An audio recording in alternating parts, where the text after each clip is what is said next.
Əziz dostlar, bugün sizə din haqqında deyil, həyat və ölüm, əbədiyyət və xilas haqqında danışmaq istəyirəm. Hər bir insan bir gün bu dünyadan köçəcək. Sual budur, bundan sonra nə olacaq? Allahın huzuruna necə çıxacağıq? Müqəddəs kitab deyir ki, Allah insanı öz surətində yaratdı. O insanı təsadüfən deyil, sevgi ilə yaratdı. Allah istəyirdi ki, insan onu tanısın, onun məhəbbətində yaşasın və əbədi həyata sahib olsun. Lakin insan Allaha itaətsizlik etdi. Günah dünyaya daxil oldu və günahla birlikdə ölüm, qorxu, xəstəlik, nifrət, müharibə və ayrılıq gəldi. Biz çox vaxt özümüzü başqaları ilə müqayisə edirik.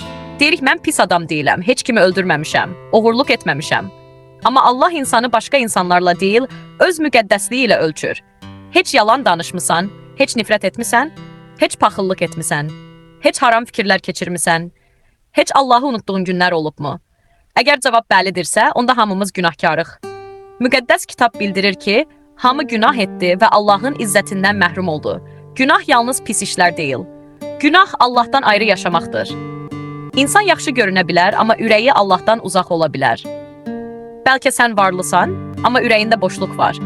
Bəlkə uğurlusan, amma gecələr rahat yata bilmirsən. Bəlkə hamı səni tərifləyir, amma vicdanın səni ittiham edir. Çünki insanın qəlbində yalnız Allahın doldura biləcəyi bir boşluq var. İnsan müxtəlif yollarla bu boşluğu doldurmağa çalışır. Pul, şöhrət, əyləncə, alkoqol, narkotik, münasibətlər, karyera. Amma bunların heç biri ürəyə həqiqi sülh vermir. Niyə? Çünki insan Allah üçün yaradılıb. Balıq susuz yaşaya bilmədiyi kimi, insan da Allahsız tam yaşaya bilməz. Bəziləri deyirlər, mən yaxşı insanam. Amma yaxşılıq günahı silmir. Məhkəmədə hakimə desən, doğrudur, qanunu pozmuşam, amma qonşularıma kömək etmişəm. Hakim səni buna görə azad etməz. Allah da ədalətlidir. O günahı cəzasız buraxa bilməz. Bu xəbər ilk baxışda ağır görünür. Amma Allah yalnız ədalətli deyil, həm də sonsuz məhəbbət sahibidir. Allah insanı məhv etmək istəmədi. O insanı xilas etmək istədi. Buna görə tarixdə bənzəri olmayan hadisə baş verdi. Allah öz oğlunu, Rəbb İsa Məsihi dünyaya göndərdi. İsa yalnız böyük müəllim deyildi, yalnız peyğəmbər də deyildi. O, Allahın göndərdiyi xilaskar idi. O günahsız yaşadı, heç vaxt yalan danışmadı, heç vaxt nifrət etmədi, heç vaxt günah etmədi. Amma günahkarların yerinə çarmıxa çəkildi. Bizim layiq olduğumuz cəzanı o öz üzərinə götürdü. Bizim günahlarımızın əvəzini o ödədi. Çarmıx məğlubiyyət deyildi. Çarmıx Allahın məhəbbətinin ən böyük sübutu idi. Allah dedi, səni o qədər sevirəm ki, sənin əvəzinə öz oğlumu qurban verirəm. İsa öldü, dəfn edildi. 3-cü gün dirildi. Dirilməsi göstərdi ki, ölüm məğlub edildi, günahın gücü qırıldı və əbədi həyatın qapısı açıldı. Bu gün də İsa yaşayır. O hər bir insanı çağırır. O sənin keçmişini bilir, sənin gizli günahlarını bilir, sənin göz yaşlarını bilir, sənin qorxularını bilir. Və buna baxmayaraq deyir, mənə gəl. Bəlkə illərlə Allahdan uzaq yaşamısan. Bəlkə dinə qarşı çıxmısan. Bəlkə heç vaxt dua etməmisən. Allahın qapısı hələ də açıqdır. Bugün yaşamağının səbəbi təsadüf deyil. Allah sənə tövbə etmək üçün fürsət verir. Çünki o heç kəsin həlak olmasını istəmir, hamının həqiqəti tanıyıb xilas olmasını istəyir. Lakin bu fürsət əbədi davam etməyəcək. Heç kim sabah yaşayacağına zəmanət verə bilməz. Bu səbəbdən Allahın çağırışını bugün eşitmək lazımdır. Bugün ürəyini sərtləşdirmə. Bugün onun səsini eşitsən, cavab ver. Çünki xilas sabaha saxlanacaq bir qərar deyil. Xilas bugün qəbul edilməli olan Allah hədiyyəsidir. Əziz dostlar, İnsan tarix boyu Allaha müxtəlif yollarla çatmağa çalışmışdır.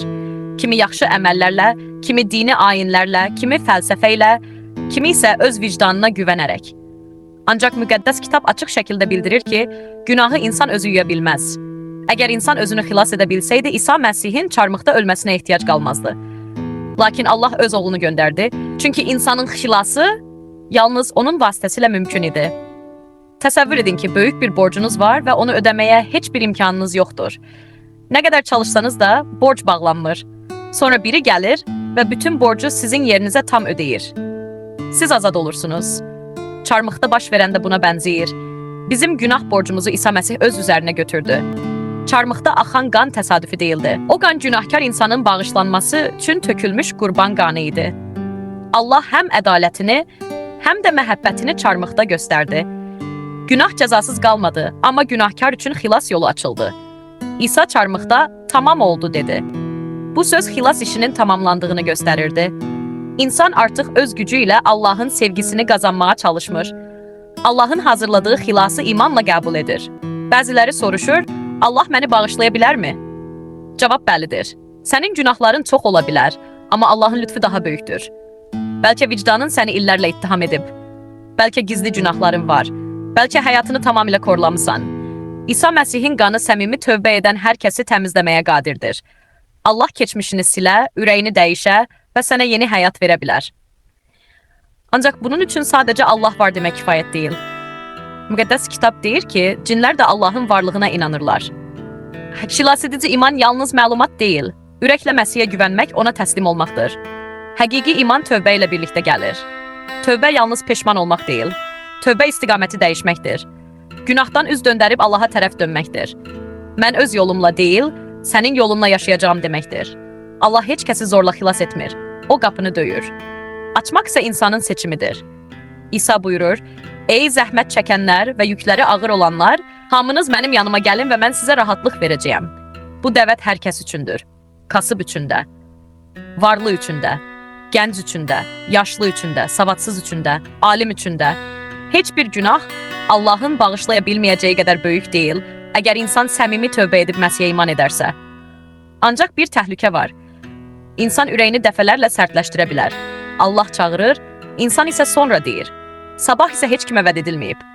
Bugün Allah sənə səslənir. Bugün onun lütf günüdür. Bugün xilas günüdür. İndi qərar vermək vaxtıdır.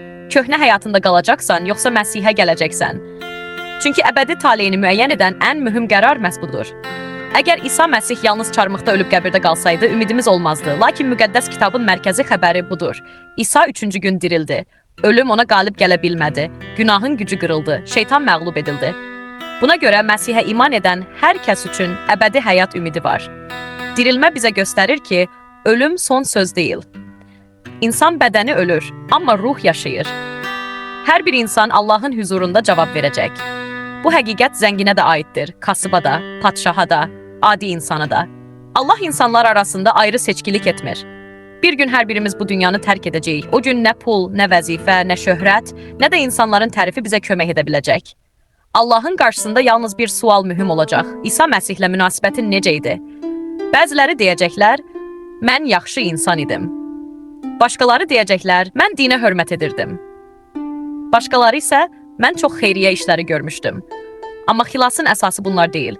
Xilasın əsası Allahın lütfü və İsa Məsihin qurbanıdır. Heç bir insan öz əməlləri ilə cənnəti qazana bilməz. Cənnət mükafat deyil, Məsihə iman edənlər üçün Allahın hədiyyəsidir. Bu o demək deyil ki, yaxşı əməllər əhəmiyyətsizdir. Əksinə, xilas olmuş insan yaxşı işlər görməyə başlayır. Lakin yaxşı əməllər xilası qazandırmır. Xilasın nəticəsi olaraq meydana çıxır. Allah sənin ürəyini istəyir, o sənin keçmişini dəyişə bilər. O qırılmış ailəni bərpa edə bilər. O asılılıqları qıra bilər. O vicdanla sülh verə bilər. O qorxunu ümidə çevirə bilər. Bəlkə sən illərlə mən dəyişə bilmərəm deyə düşünmüsən. Öz gücünlə bəlkə də bacarmamısan.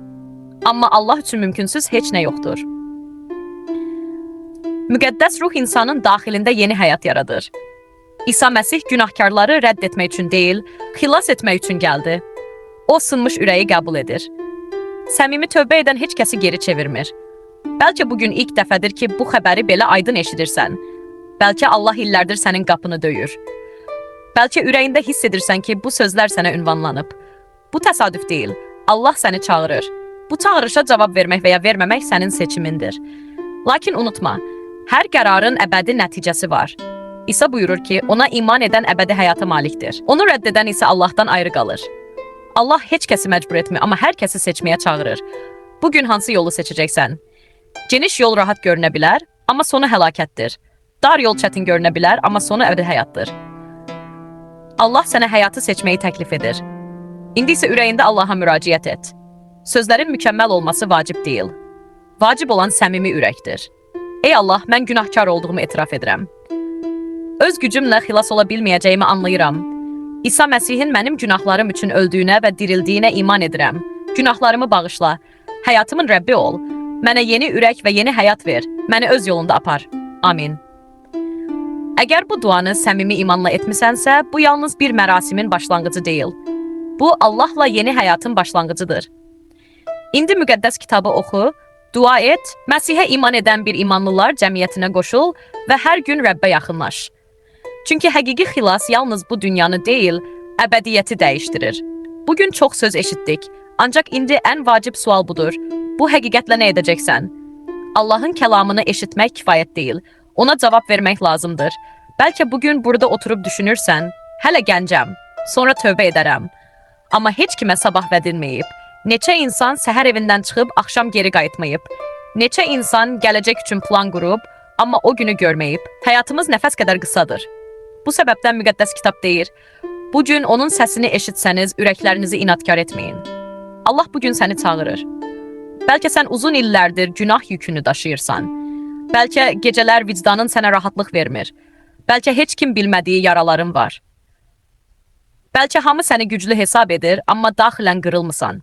Allah bütün bunları bilir və buna baxmayaraq səni sevir. Allah səni günahınla birlikdə sevmir ki, günahda qalasan. O səni o qədər sevir ki, səni günahdan azad etmək istəyir. İsa Məsih çarmıxda sənin adından əzab çəkdi. Sənin cəzanı öz üzərinə götürdü. Sənin bağışlanmağın üçün qanını tökdü. Sənin əbədi həyata sahib olmağın üçün dirildi. İndi seçim sənindir. Heç kim bu qərarı sənin yerinə verə bilməz. Valideynlərin imanlı olsa belə bu səni xilas etməz. Övladlarının imanı səni xilas etməz. Kilsəyə getmək səni xilas etməz. Dini ənənələr səni xilas etməz. Səni xilas edən yalnız İsa Məsihə olan canlı imandır. Bəlkə sən deyirsən, mən çox günah etmişəm. Allah deyir, mənim lütfüm daha böyükdür. Sən deyirsən, mən buna layiq deyiləm. Allah deyir, heç kim layiq deyil, buna görə lütf var. Sən deyirsən, mən dəyişə bilmərəm. Allah deyir, mən səni dəyişəcəyəm. Bugün Allah sənin keçmişini bağışlamağa, vicdanını təmizləməyə və sənə yeni həyat verməyə hazırdır. Ancaq qapını o yox, sən açmalısan. İndi ürəyində Rəbbə belə müraciət edə bilərsən. Open Quat, ey səmavi ata. Mən günahkar olduğumu etiraf edirəm. Mən öz gücümlə xilas ola bilmərəm. İsa Məsihin mənim günahlarım üçün öldüyünə, dəfn olunduğuna və 3-cü gün dirildiyinə iman edirəm. Günahlarımı bağışla, məni təmizlə. Mənə yeni ürək ver. İsa Məsihi həyatımın Rəbbi və xilaskarı kimi qəbul edirəm. Mənə müqəddəs ruhunla kömək et ki, sənin yolunda yaşayım. İsa'nın adıyla dua edirəm. Amin. Tlosquat. Əgər bu duanı səmimi imanla etmisənsə, Allahın vədlərinə güvən. Xilas hisslərə deyil, Allahın kəlamına əsaslanır. İndi yeni həyatına başla. Hər gün müqəddəs kitabı oxu, hər gün dua et. İsa Məsihə iman edən sağlam bir imanlılar cəmiyyətinə qoşul. Məsih haqqında başqalarına danış. Günbəgün Rəbbə yaxınlaş. Sonda sizə bir sual vermək istəyirəm. Əgər bu gecə Allahın huzuruna çıxsaydın, buna hazır olardınmı? Əgər cavabın bilmirəmdirsə, bugün qərar ver. Əgər cavabın xeyirdirsə, bugün Məsihə gəl.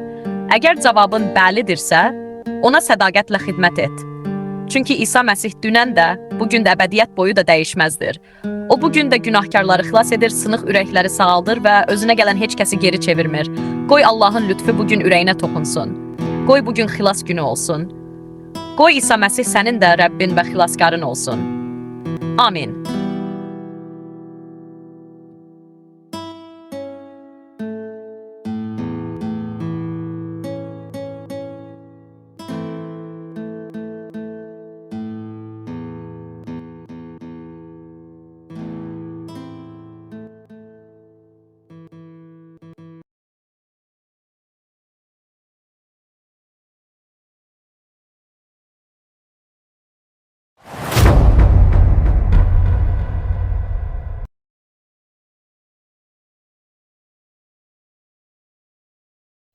Müqəddəs kitab və elm, Allahın yaratdığı aləm bizə nə danışır?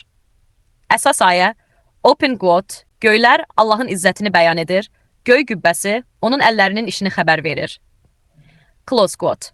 Əziz bacılar və qardaşlar, insan tarix boyu göyə baxmış, ulduzları seyr etmiş, dənizlərin dərinliyini öyrənmiş, torpağın sirlərini araşdırmışdır. Elm inkişaf etdikcə kainat haqqında bildiklərimiz artmışdır. Bəziləri düşünür ki, elm imanla ziddiyyət təşkil edir. Digərləri isə hesab edir ki, elm Allahın yaratdığı aləmi daha yaxşı tanımağa kömək edir.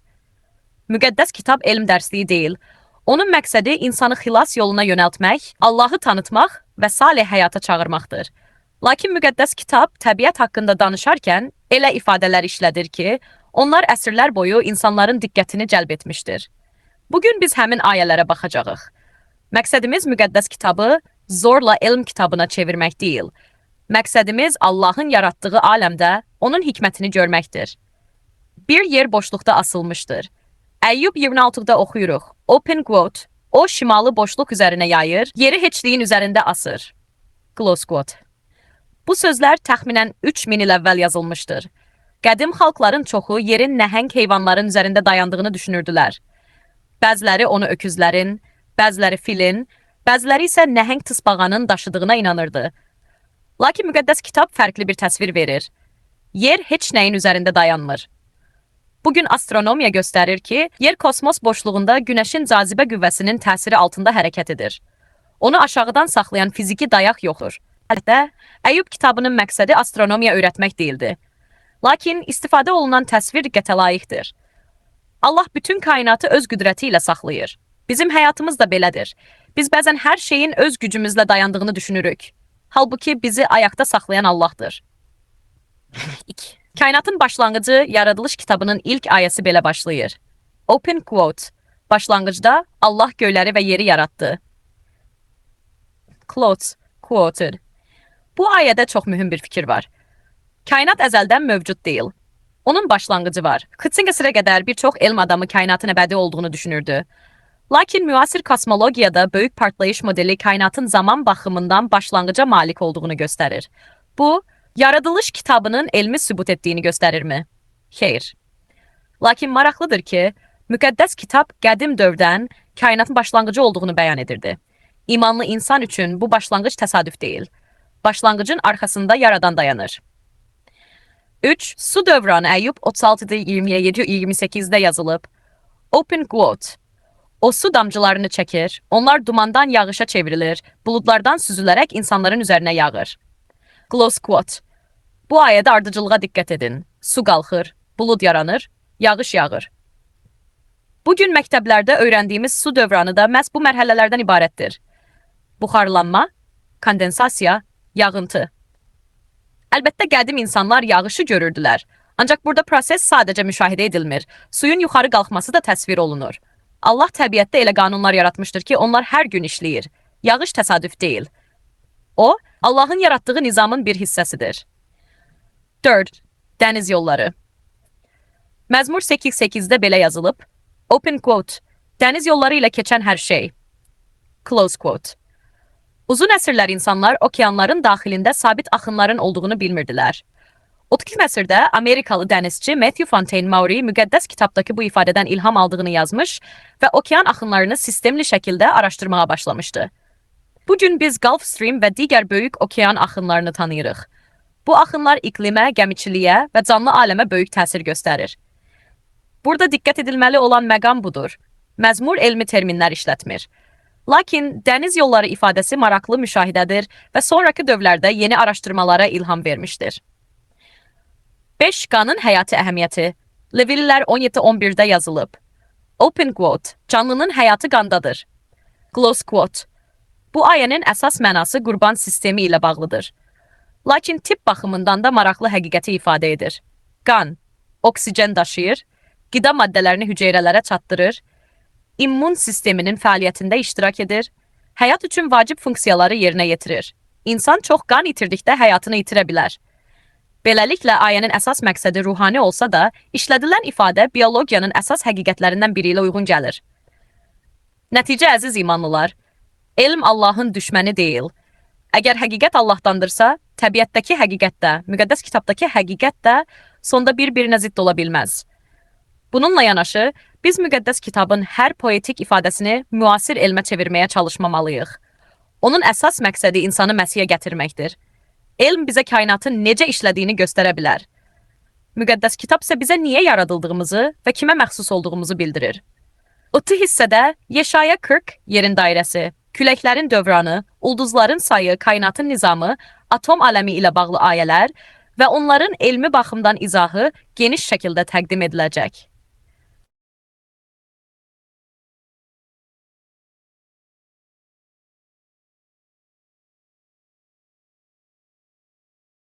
Vəz, müqəddəs kitab və elm Allahın yaratdığı aləm bizə nə danışır? Altın. Yerin dairəsi. Əsas ayələrdən biri budur. Open quote. O, yerin dairəsi üzərində oturur, onun sakinləri çəyirtkə kimidirlər. Close quote.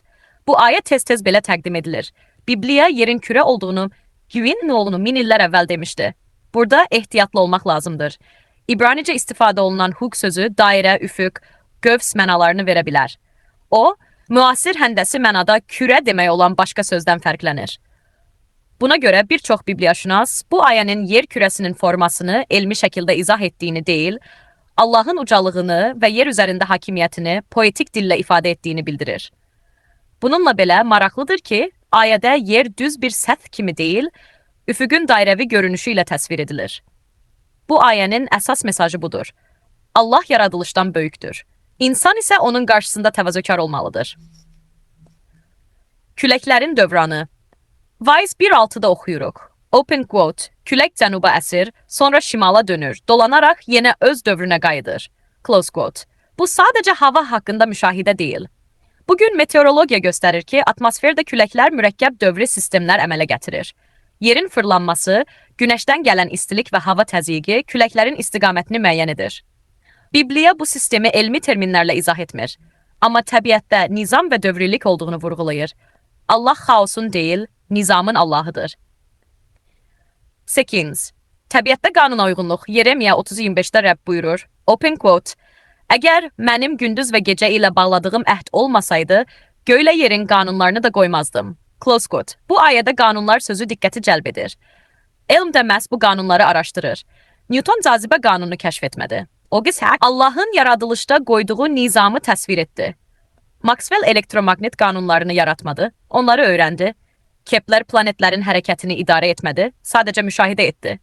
Buna görə bir çox məşhur alim kainatın nizamını yaradanın hikmətinin əlaməti hesab edirdi. Elm möcüzə yaratmır. Elm Allahın yaratdığı möcüzəli nizamı araşdırır. Ulduzların saysız hesabsızlığı Allah İbrahimə dedi. Open quote. Göylərə bax və ulduzları saya bilirsənsə say. Yeremiya 33:22-də isə deyilir, Open quote, göylərin ordusu sayıla bilməz. Close quote. Qədim dövrdə insanlar çılpaq gözlə təxminən 3-5 min ulduz görə bilirdilər. Ona görə də bəziləri bütün ulduzların sayının bundan çox olmadığını düşünürdü. Bugün isə bilirik ki, təkcə süd yolunda 100 milyardlarla ulduz var. Müşahidə olunan kainatda isə 100 milyardlarla galaktika mövcuddur. Bibliyanın məqsədi astronomiya öyrətmək deyil. Lakin Allah İbrahimə sonsuz görünən ulduzları göstərərək öz vədinin böyüklüyünü açıqlayır. İnsanın hesabı bitir. Allahın qüdrəti isə bitmir. 10. İnsan torpaqdan yaradıldı. Yaradılış ilk yarı 7-də yazılıb, Open quote, Rəbb Allah insanı torpağın tozundan yarattı. Close quote. Bu ayə bəzən kimyəvi elementlərlə əlaqələndirilir. Doğrudan da insan orqanizmində olan əsas elementlər oksigen, karbon, hidrogen, azot, kalsiyum, fosfor və digərləri yer qabığında da mövcuddur. Bu ayənin elmi məqsəd daşıdığını sübut etmir. Ancaq simvolik məna ilə biologiya arasında maraqlı uyğunluq görünür. İnsan torpaqdan yaranmışdır. Torpağa da qayıdacaq. Lakin Allahın nəfəsi sayəsində əbədi həyata çağırılmışdır. 11. İnsan bədəninin möcüzəsi. Davud Məzmur 139:14-də deyir, Open quote, sənə şükür edirəm, çünki heyrətamiz və ecazkar yaradılmışam. Close quote. Bu ayə anatomiya kitabı deyil, amma insan bədəninə baxdıqca onun nə qədər mürəkkəb olduğunu görürük. Bir hüceyrənin daxilində minlərlə kimyəvi proses eyni vaxtda baş verir. Ürək ömür boyu milyonlarla dəfə döyünür. Beyində milyardlarla sinir hüceyrəsi fəaliyyət göstərir. Göz saniyələr içində saysız hesabsız məlumat emal edir. Davud mikroskop görməmişdi, lakin yaradılışa baxaraq heyranlığını ifadə etmişdi. Bu heyranlıq bugün də dəyişməyib. Elm artdıqca insan bədəninin mürəkkəbliyi daha da aydın görünür. 12. Allah hikmətlə yaratdı Süleymanın məsəlləri 3:19-da yazılıb, Open quote, Rəbb yeri hikmətlə qurdu, göyləri ağılla yaratdı. Close quote. Müasir elm kainatda heyrətamiz dəqiqlik müşahidə edir. Fiziki sabitlər çox kiçik fərqlə dəyişsəydi, ulduzlar yaranmazdı, karbon əmələ gəlməzdi, həyat mümkün olmazdı. Bəzi alimlər bunu incə tənzimlənmə kimi izah edir. Bunun səbəbi barədə müxtəlif fəlsəfi baxışlar mövcuddur. Bəziləri bunu yaradanın hikməti ilə, digərləri isə fərqli kosmoloji modellərlə izah etməyə çalışırlar.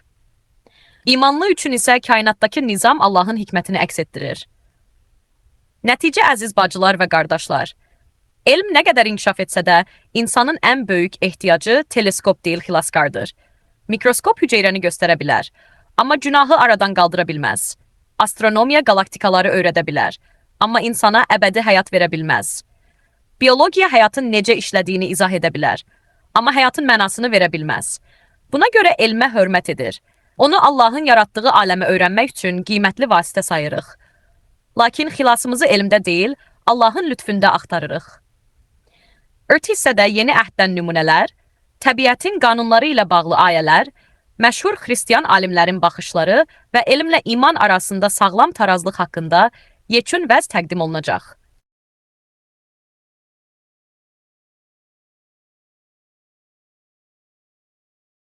Məmnuniyyətlə. Aşağıda örtünt hissə təqdim olunur. Vəz, müqəddəs kitab və elm, Allahın yaratdığı aləm bizə nə danışır? 13. Görünən və görünməyən aləm İbranilərə 11:3-də oxuyuruq. Open quote, iman vasitəsilə anlayırıq ki, aləm Allahın sözü ilə yaradılmışdır. Belə ki, görünən şeylər görünənlərdən əmələ gəlməmişdir. Close quote. Bu ayə bəzən atomlar və ya subatom hissəcikləri ilə əlaqələndirilir. Lakin mətnin əsas məqsədi fizikanı izah etmək deyil. Ayənin vurğuladığı həqiqət budur. Kainatın son səbəbi maddə deyil, Allahdır. Müasir elm maddənin quruluşunu araşdırır. Atomlar, protonlar, neytronlar, kvarklar və enerji haqqında çox şey öyrənmişik. Amma elm niyə ümumiyyətlə nəsə var sualına cavab vermir? Bibliya isə bu sualın cavabını Allahda görür. 14. Görünməyən qüvvələr Romalılara 1:20-də yazılıb, open quote, onun görünməyən sifətləri, əbədi qüdrəti və ilahiliyi dünyanın yaradılışından bəri yaratdıqları vasitəsilə aydın görünür. Close quote. Biz cazibə qüvvəsini görmürük, elektrik cərəyanını görmürük, maqnit sahəsini görmürük, lakin onların təsirini görürük. Eyni şəkildə Allah da gözlə görünmür, lakin onun yaratdığı aləm onun qüdrətinə şahidlik edir. Elm qüvvələrin necə işlədiyini araşdırır. İman isə həmin qanunların arxasında duran yaradanı tanıyır. Nizamlı kainat. 1. Korinflilərə 14:33-də yazılıb. Open quote. Çünki Allah qarışıqlıq Allahı deyil, sülh Allahıdır. Close quote.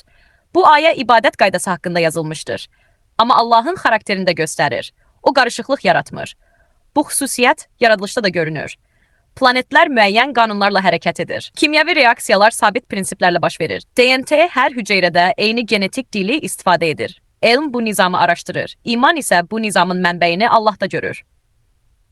16. Hikmət axtarışı. Süleymanın məsələləri 25:2-də deyilir. Open quote. Məsələni gizlətmək Allahın izzətidir. Onu araşdırmaq isə padşahların izzətidir. Close quote. Bu ayə araşdırmanın əhəmiyyətini göstərir. Allah insana ağıl vermişdir.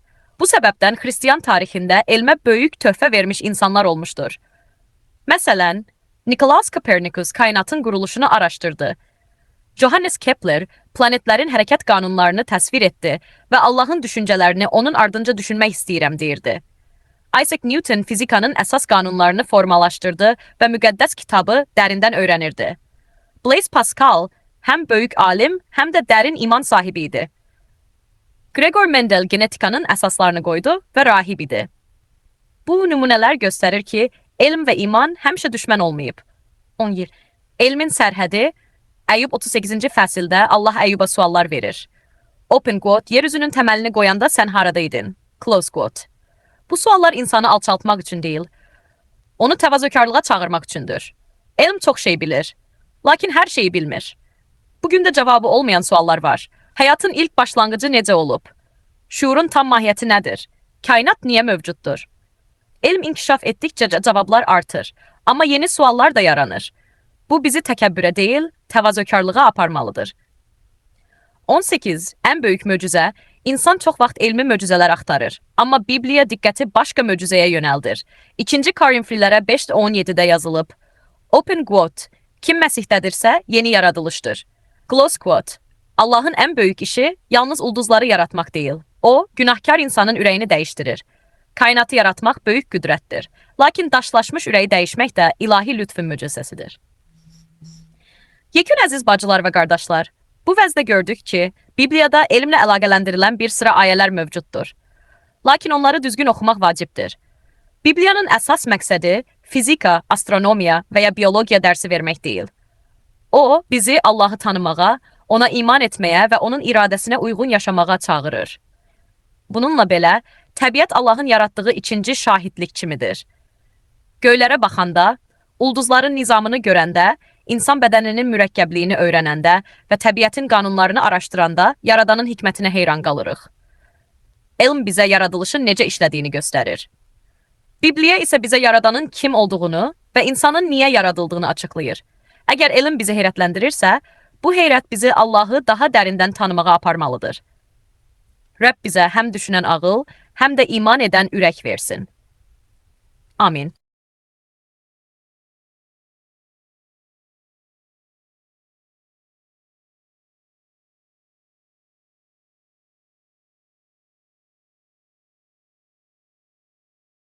Məmnuniyyətlə. Aşağıda bu hissə təqdim olunur. Vəz, müqəddəs kitab və elm Allahın yaratdığı aləm bizə nə danışır? 19. Elm və iman düşməndirmi? Müasir dövrdə tez-tez belə bir fikir səslənir. Elm inkişaf etdikcə Allaha ehtiyac qalmır. Lakin tarix bu fikri tam təsdiq etmir. Müasir elmin formalaşmasında xristiyan alimlərinin böyük rolu olmuşdur. Onlar kainatın öyrənilməsini Allahın yaratdığı nizamı araşdırmaq kimi görürdülər. Onların düşüncəsi belə idi. Əgər kainatı ağıllı Allah yaradıbsa, deməli kainatda nizam var. Əgər nizam varsa, onu araşdırmaq mümkündür. Əgər araşdırmaq mümkündürsə, elm inkişaf edə bilər. Bu düşüncə Avropada elmi inqilabın yaranmasına təsir edən amillərdən biri olmuşdur. Hackshot 20. Allah təbiət vasitəsilə danışır. Məzmur 19 belə başlayır. Open quote. Göylər Allahın izzətini bəyan edir. Göy qübbəsi onun əllərinin işini xəbər verir. Close quote. Davud teleskop görməmişdi. Lakin gecə səmasına baxmaq kifayət idi. Bugün isə biz daha çox şey görürük. Kosmik teleskoplar milyardlarla galaktikanı müşahidə edir. Hər galaktikada milyardlarla ulduz var. Bu mənzərə qarşısında insanın ilk reaksiyası təkəbbür deyil, heyranlıq olmalıdır. Göylər bugün də Allahın izzətini bəyan edir. İsa Məsih və təbiət İsa Məsih insanlara həqiqəti öyrədərkən təbiətdən çox istifadə edirdi. O dedi, open quote, göyün quşlarına baxın, close quote. Başqa bir yerdə, open quote, zambaqlara baxın. Sonra, open quote, xardal dənəsi, close quote. Daha sonra, open quote, əkinçi toxum səpdi, close quote. İsa insanların diqqətini yaradılışa yönəldirdi. Çünki yaradılış yaradan haqqında danışır. Elm həmin yaradılışı daha dərindən araşdırır. Lakin yaradılışa baxıb, yaradanı unutmaq, rəsmə baxıb, rəssamı unutmağa bənzəyir. 22. Elmi ayələrdən necə istifadə etməliyik? Burada mühüm bir xəbərdarlıq etmək lazımdır. Bəzən insanlar hər Bibliya ayəsində müasir elmi axtarmağa çalışırlar. Bu düzgün yanaşma deyil. Əgər hər poetik ifadəni fizika düsturuna çevirmək istəsək, həm müqəddəs yazıya, həm də elmə haqsızlıq etmiş olarıq. Bibliya Allahın xilas planını açıqlayır. Elm isə yaradılışın mexanizmlərini araşdırır. Bu iki sahə bir-birini əvəz etmir. Onlar fərqli suallara cavab verir. Hack 23. Ən böyük sübut bəziləri soruşur, Allahın varlığının ən böyük elmi sübutu nədir? Bibliya bu suala fərqli cavab verir. Ən böyük sübut təkcə ulduzlar deyil, təkcə insan gözü deyil, təkcə DNT də deyil. Ən böyük şahid İsa Məsihin özüdür. Yəhya 14:9-da İsa deyir, open quote, məni görən atanı görmüşdür. Close quote. Allah özünü yalnız təbiətdə deyil, ən dolğun şəkildə Məsihdə açıqlamışdır. Buna görə xristiyan imanının mərkəzi kosmologiya deyil, mərkəz Məsihdir. İki kitab. Bir çox xristiyan ilahiyyatçı belə bir ifadə işlədib. Allah bizə iki kitab verib. Birincisi müqəddəs yazılar, ikincisi yaradılış. Birincini oxumaq bizi xilasa aparır. İkincini öyrənmək bizi Allahın hikmətinə heyran edir. Bu iki kitab bir-birinə zidd olmamalıdır. Əgər ziddiyyət görünürsə, ya təbiəti ya da müqəddəs yazını başa düşməyimizdə səhv ola bilər. 25. Son çağırış əziz bacılar və qardaşlar. Elm inkişaf edəcək. Yeni teleskoplar hazırlanacaq. Yeni dərmanlar kəşf olunacaq. Yeni planetlər tapılacaq. Lakin insanın ən böyük problemi dəyişməyəcək. Bu problem günahdır. Buna göre dünyanın en büyük ihtiyacı yeni teleskop değil, yeni xilaskardır. Ve Allah bu xilaskarı artık göndermiştir. O İsa Məsihdir. Onun çarmıhta ölümü ve dirilmesi insanın Allah'la barışmasının yolunu açtı. Yekün dua. Semavi atamız, sənə yaratdığın möhtəşəm kainat üçün şükür edirik. Göylərə baxanda sənin qüdrətini görürük. Yer üzünə baxanda sənin hikmətini görürük. Öz bədənimizə baxanda sənin sənətini görürük. Bizə elə bir ürək ver ki, elm öyrəndikcə təkəbbürümüz artmasın, heyranlığımız artsın. Bizə elə bir ağıl ver ki, həqiqəti araşdıraq. Bizə elə bir iman ver ki, İsa Məsihi Rəbb və xilaskar kimi tanıyaq. Qoy həyatımız sənin izzətini əks etdirsin. İsa Məsihin adı ilə dua edirik. Amin.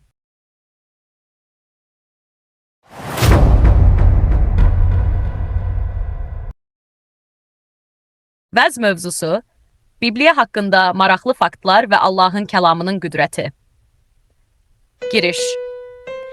Əziz bacı və qardaşlar, bugün dünyanın ən çox oxunan, ən çox tərcümə olunan və tarixə ən böyük təsir göstərmiş kitabı haqqında düşünəcəyik. Bu kitab Bibliyadır. 1000 illər keçməsinə baxmayaraq, Bibliya hələ də milyonlarla insanın həyatını dəyişdirir, ümid verir və insanları Allaha yaxınlaşdırır. Dünyada saysız hesapsız kitap yazılmıştır. Onların birçoğu öz dövründə məşhur olmuş, sonra isə unudulmuşdur. Lakin Bibliya əsrlər boyu öz təsirini itirməmişdir. Çünki o adi insan sözü deyil, Allahın ilhamı ilə yazılmış müqəddəs yazıdır. 2 Timoteya 3, 16-17 ayələrində oxuyuruq. Müqəddəs yazının hamısı Allahın ilhamı ilə yazılmışdır və öyrətmək, tənbih etmək, islah etmək və salihlik yolunda tərbiyə etmək üçün faydalıdır ki, Allah adamı kamil olub, hər bir xeyirli iş üçün tam hazırlansın. Bugün Bibliya haqqında maraqlı faktlara baxacaq. Lakin məqsədimiz yalnız yeni məlumatlar öyrənmək deyil. Məqsədimiz Allahın kəlamını daha çox sevmək, ona etibar etmək və həyatımızda tətbiq etməkdir. Bibliya 40-dan çox müəllif tərəfindən yazılmışdır. Bibliyanın yazılmasında 40-dan çox insan iştirak etmiştir. Onların arasında padşahlar, peyğəmbərlər, kahinlər, çobanlar, balıqçılar, həkimlər, vergi yığanlar və dövlət xadimləri olmuşdur. Musa səhrada yazdı, Davud sarayda yazdı, Amos çoban idi, Luka həkim idi, Peter balıqçı idi, Pavel alim idi. Bu insanlar müxtəlif əsrlərdə yaşamış, bir-birini tanımamış və fərqli şəraitdə olmuşlar. Buna baxmayaraq onların yazdıqları bir-biri ilə uyğun gəlir. Çünki əsl müəllif Allahdır. Bibliya təxminən 1500 il ərzində yazılmışdır. Bibliyanın ilk kitabları eramızdan əvvəl Xınıltim əsrdə yazılmaya başlamış, son kitabı isə eramızın 3 əsrinin sonunda tamamlanmışdır. Bu təxminən 1500 illik bir dövrdür. Bir insanın yazdığı kitabda belə bəzən ziddiyyətlər olur. Lakin Bibliya 1500 il ərzində yazılmasına baxmayaraq vahid bir mövzuya malikdir. Allah günahkar insanı İsa Məsih vasitəsilə xilas edir.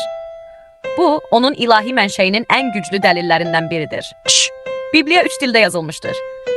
Əhdi Ətiqin böyük hissəsi qədim İbrit dilində yazılmışdır. Bəzi hissələr Arami dilindədir. Əhdi Cədid isə qədim Yunan dilində yazılmışdır. Allah müxtəlif dillərdən istifadə etsə də, verdiyi xəbər dəyişməmişdir. Bu xəbər insanın xilasıdır. 4. Bibliya 66 kitabdan ibarətdir. Bibliya əslində tək kitab deyil. O, 66 müqəddəs kitabın bir yerə toplanmış formasıdır. 39 kitab Əhdi Ətiqdə, 27 kitab isə Əhdi Cədiddə yerləşir. Bu kitabların hər biri Allahın qurtuluş planını addım-addım açıqlayır. 5. Bibliya dünyanın ən çox tərcümə olunan kitabıdır. Tarixdə heç bir kitab Bibliya qədər çox dilə çevrilməmişdir. Bu, Allahın istəyini göstərir. Allah istəyir ki, hər xalq, hər tayfa və hər dil onun sözünü eşitsin. Allah heç kimi öz kəlamından məhrum etmək istəmir. 6. Bibliya tarix boyu məhv edilməyə çalışılmışdır. Bir çox hökmdarlar Bibliyanı yandırmış və qadağan etmiş və onu oxuyan insanları təqib etmişlər. Lakin bütün bu cəhdlər uğursuz olmuşdur. Çünki Allahın sözü insan gücü ilə yox edilə bilməz. Yeşaya 40:8 deyir, ot quruyur, çiçək solur, amma Allahımızın sözü əbədi qalır. Bugün Bibliya dünyanın hər yerində oxunmağa davam edir. Bibliyada yüzlərlə peyğəmbərlik yerinə yetmişdir. Bibliyanın ən heyrətamiz xüsusiyyətlərindən biri peyğəmbərliklərdir. İsa Məsihin doğulacağı şəhər, onun 30 gümüş pula satılması, çarmıxa çəkilməsi, dirilməsi Bütün bunlar yüz illərlə əvvəl yazılmışdı və sonradan dəqiq şəkildə yerinə yetdi. Bu, yalnız hər şeyi bilən Allahın işi ola bilər. Çarı 8. Bibliya elmlə ziddiyyət təşkil etmir. Bibliya elm kitabı deyil. Amma onun yazıldığı dövrdə insanların bilmədiyi həqiqətlər orada qeyd olunmuşdur. Yer boşluqda asılmışdır. Su dövranına işarə edilir. Qanın həyat üçün əhəmiyyəti göstərilir. Bütün bunlar sonralar elm tərəfindən təsdiqlənmişdir. Keçid. Əziz bacı və qardaşlar, indiyə qədər gördük ki, Bibliya adi kitab deyil. Onun yazılması, qorunması və bütün dünyaya yayılması Allahın əlini göstərir. İndi isə Bibliyanın daxili quruluşuna, maraqlı xüsusiyyətlərinə və həyatımız üçün verdiyi dərslərə baxacağıq. Növbəti hissədə 9-20-ci faktlar ilə davam edəcəyəm. Bəz mövzusu Bibliya haqqında maraqlı faktlar və Allahın kəlamının qüdrəti. Üçün hissə 9. Bibliya təxminən 31 min ayədən ibarətdir. Bibliyada 1189 fəsil və 31 mindən çox ayə vardır. Bu ayələrin hər biri Allahın insanlara verdiyi ilahi vəhiydən ibarətdir. Bəzən insanın həyatını dəyişmək üçün uzun bir kitab yox, cəmi bir ayə kifayət edir. Bir ayə günahkara tövbə gətirə bilər. Bir ayə ümidsiz insana ümid verə bilər. Bir ayə zəif insanı ayağa qaldıra bilər. Allahın kəlamının gücü onun uzunluğunda deyil, ilahi mənşəyindədir. 10. Bibliyanın ən uzun kitabı Zəburdur. Zəbur Bibliyanın ən uzun kitabıdır. O 150 məzmurdan ibarətdir. Bu kitabda sevinc də var, gözyaşı da, qələbə də var, məğlubiyyət də, tövbə də var, şükür də. Davud və digər müəlliflər bizə öyrədirlər ki, insan ürəyində olan hər şeyi Allaha deyə bilər. Allah səmimi ürəyi qəbul edir. 11. Bibliyanın ən qısa kitabı 3 Yəhyadır. Ən qısa kitab cəmi bir fəsildən ibarətdir. Bu bizə göstərir ki, Allahın mesajının dəyəri onun uzunluğu ilə ölçülmür. Bəzən qısa bir məktub böyük həqiqətləri açıqlayır. 12. 139-cu məzmur Bibliyanın ən uzun fəslidir. Bu fəsil 176 ayədən ibarətdir. Maraqlıdır ki, demək olar hər ayədə Allahın kəlamı təriflənir. Allahın əmrləri, qanunları, şəhadətləri, hökmləri, hamısı sevinc mənbəyi kimi təqdim edilir. Bu bizə öyrədir ki, Allahın kəlamını sevən insan ruhən möhkəm olur. 13. Bibliyanın ən qısa ayəsi. Yəhya 11:35-də cəmi 2 söz yazılıb. İsa ağladı. Bu qısa ayə bizə böyük həqiqəti öyrədir. İsa insanların dərdinə biganə deyildi. O, Lazarın bacılarının göz yaşlarını gördü və ağladı. Bugün də Rəbb bizim ağrılarımızı görür. O, uzaqda duran Allah deyil. O, bizimlə birlikdə kədərlənən xilaskardır. 14. Bibliyada ilk sual. Yaradılış kitabında Allah Adəmə soruşur, haradasan? Allah Adəmin yerini bilmirdi? Əlbəttə bilirdi. Bu sual Adəmin mənəvi vəziyyəti üçün idi. Bugün də Allah hər birimizə eyni sualı verir, haradasan? Mənə nə qədər yaxınsan? 15. Bibliyada ilk müjdə. İnsan günaha düşən kimi Allah onu ümidsiz qoymadı. Yaradılış 3:15-də gələcək xilaskar haqqında ilk vəd verildi. Bu ayə göstərir ki, Allahın xilas planı sonradan yaranmadı. O, əvvəldən insanı xilas etməyi planlaşdırmışdı. 16. Bibliyada qorxma çağırışı. Müqəddəs yazılarda qorxma ifadəsi və onun oxşar formaları dəfələrlə işlədilir. Niyə? Çünki Allah bilir ki, insan qorxmağa meyillidir. Gələcəkdən qorxur, xəstəlikdən qorxur, yoxsulluqdan qorxur, ölümdən qorxur. Amma Allah deyir, qorxma, mən səninliyəm. Allahın varlığı bütün qorxulardan daha böyükdür. 17. Bibliyanın ürəyi. Yəhya 3:16. Bir çox insanlar Yəhya 3:16 ayəsini Bibliyanın ürəyi adlandırırlar. Çünki burada Allahın sevgisi, insanın ehtiyacı və xilas yolu birlikdə göstərilir. Allah sevdi, Allah verdi. İnsan iman etdi. İnsan əbədi həyata qovuşdu. İncilin əsas xəbəri budur. 18. Bibliyada 7 rəqəmi. 7 rəqəmi müqəddəs kitabda tamlıq və kamilliyi ifadə edir. Allah yaradılışı 7 günlük həftə ilə tamamladı. Vəhiy kitabında 7 kilsə, 7 möhür, 7 şeypur və 7 cam qeyd olunur. Bu rəqəm Allahın işlərinin kamil olduğunu xatırladır. 19. Bibliyada 12 rəqəmi. 12 rəqəmi Allahın xalqı ilə əlaqələndirilir. İsrailin 12 qəbiləsi, İsa'nın 12 həvarisi, Yeni Yerusəlimin 12 qapısı. Bu rəqəm Allahın öz xalqını planlı və məqsədli şəkildə idarə etdiyini göstərir. 20. Bibliyada 40 rəqəmi. 40 rəqəmi çox vaxt sınaq, hazırlıq və dəyişiklik dövrünü bildirir. Nuhun dövründə yağış 40 gün yağdı. Musa Sina dağında 40 gün qaldı. İlyas 40 gün yol getdi. İsa xidmətə başlamazdan əvvəl 40 gün oruç tutdu. Allah bəzən bizi də böyük xidmətlərə hazırlamaq üçün müəyyən sınaqlardan keçirir. Keçid. Əziz bacı və qardaşlar, bu faktların hər biri bizə göstərir ki, Bibliya sadəcə qədim bir kitab deyil.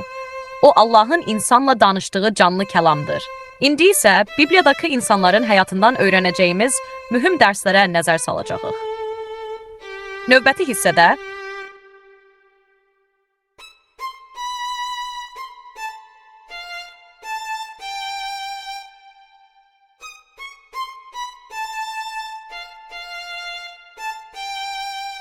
vəz mövzusu, Bibliya haqqında maraqlı faktlar və Allahın kəlamının qüdrəti. Ot hissə 21. Bibliya insanların qüsurlarını gizlətmir. İnsanların yazdığı tarix kitablarında hökmdarların və qəhrəmanların adətən yalnız uğurları yazılır. Bibliya isə həqiqəti olduğu kimi təqdim edir. Nuh sərxoş oldu. İbrahim bəzi hallarda qorxdu. Musa qəzəbləndi. Davud ağır günaha düşdü. Peter İsanı 3 dəfə inkar etdi. Thomas şübhə etdi. Bibliya bunları gizlətmir. Çünki məqsədi insanı ucaldatmaq deyil, Allahın lütfünü göstərməkdir. Bu bizə ümid verir. Əgər tövbə etsək, Allah bu gün də bizi bağışlaya və xidmətində istifadə edə bilər. 22. Allah zəif insanlardan istifadə edir. Allah həmişə insanların gücünə baxmır. Musa nitqində çətinlik çəkirdi. Gideon özünü ən zəif hesab edirdi. Yeremya gənc olduğunu deyirdi. Davud hələ çoban idi. Buna baxmayaraq Allah onları seçdi. Çünki Allah bacarığı olanları deyil, ona etibar edənləri qüvvətləndirir. Bugün də Allah bizdən kamillik deyil, sədaqət istəyir. 23. Bibliyanın əsas mövzusu İsa Məsihdir.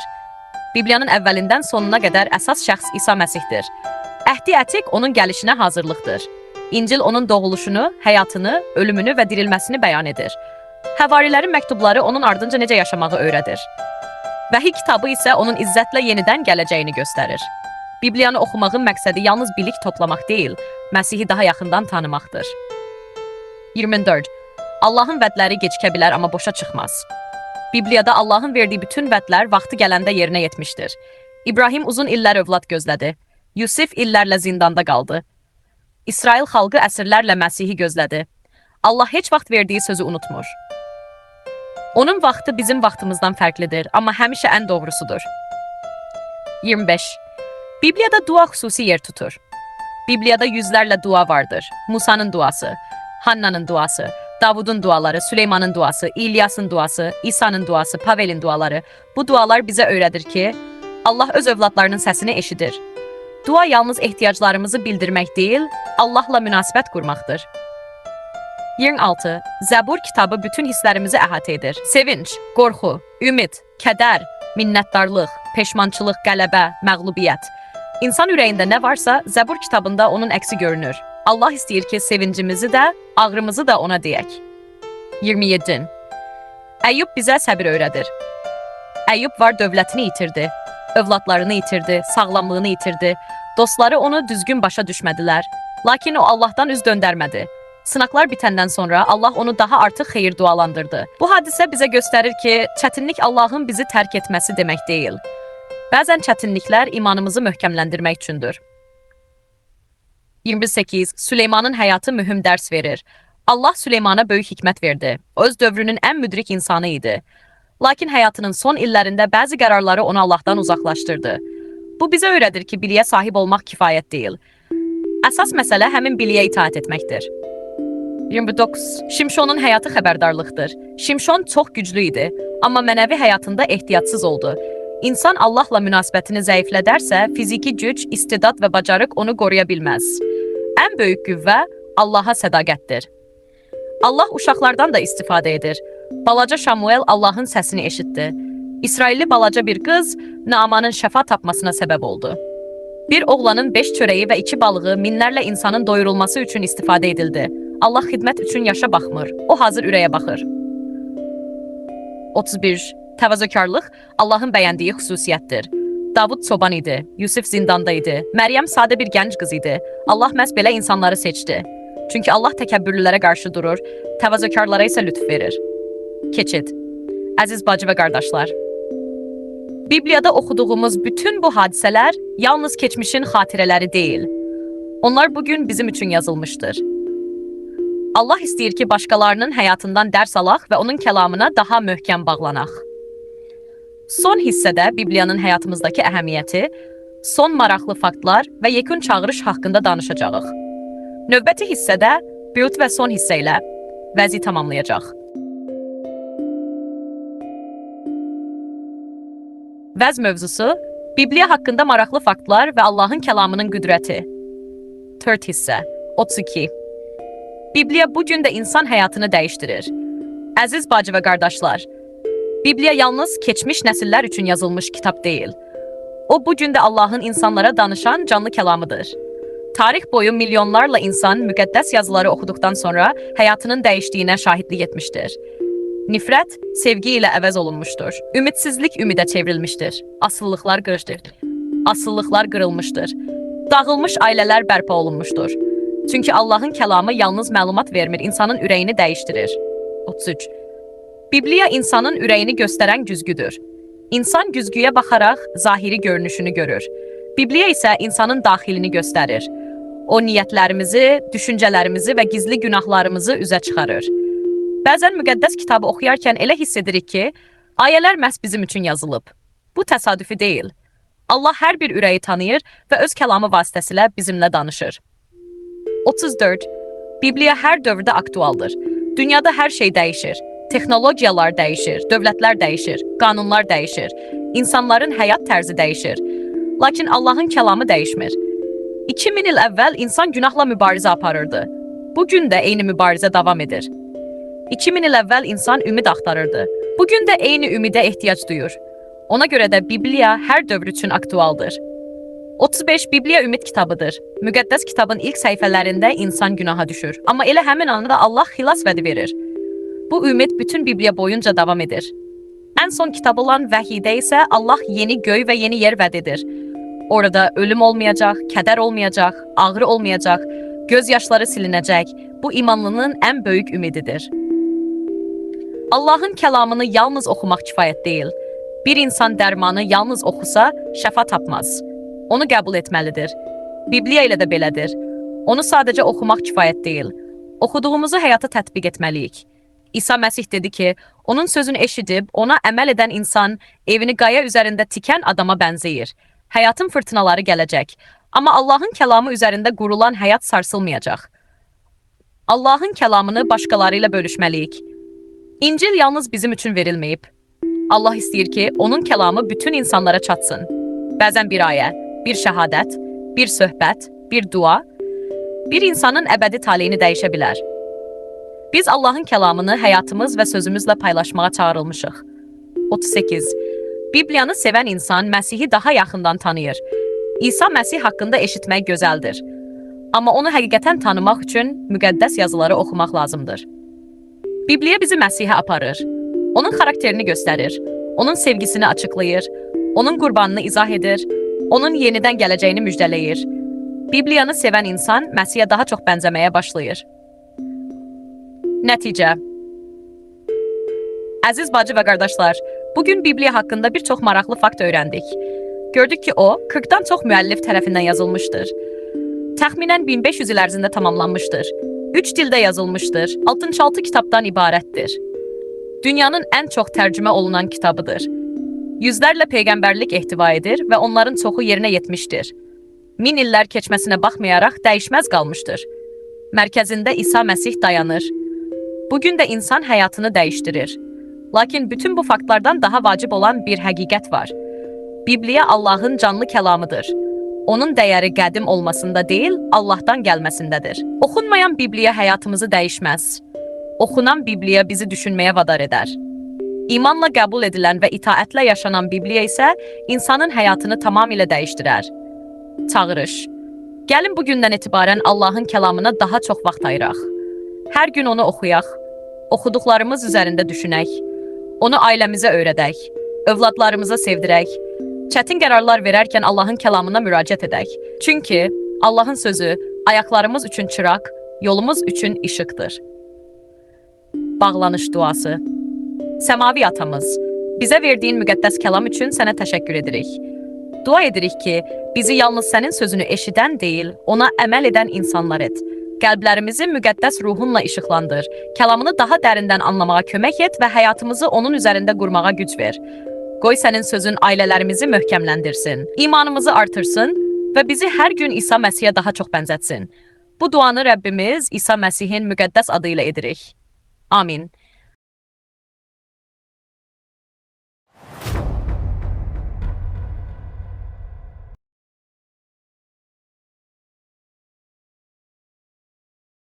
Hissə 1. Giriş. Bibliya dünya tarixində ən çox tanınan və ən geniş yayılmış kitablardan biri hesab olunur. Bu kitab uzun əsrlər ərzində müxtəlif xalqların mədəniyyətinə, ədəbiyyatına, incəsənətinə və düşüncə tərzinə təsir göstərmişdir. Tarixçilər, dilçilər, arxeoloqlar və başqa sahələrdə çalışan tədqiqatçılar Bibliyanı yalnız dini mətn kimi deyil, həm də qədim dövrlərə aid mühüm tarixi və mədəni qaynaq kimi öyrənirlər. Bibliya bir gündə və ya bir nəfər tərəfindən yazılmamışdır. O, uzun zaman ərzində formalaşmış, müxtəlif dövrlərdə qələmə alınmış mətnlərin toplusudur. Məhz buna görə də kitabın dili, üslubu və mövzuları müxtəliflik göstərir. Burada tarix, nəsihət, şeir, qanunlar, məktublar və başqa məzmunlu yazılar bir araya toplanmışdır. Bu kitab dünyanın ən çox araşdırılan əsərlərindən biridir. Onun haqqında minlərlə elmi araşdırma, kitab və məqalə hazırlanmışdır.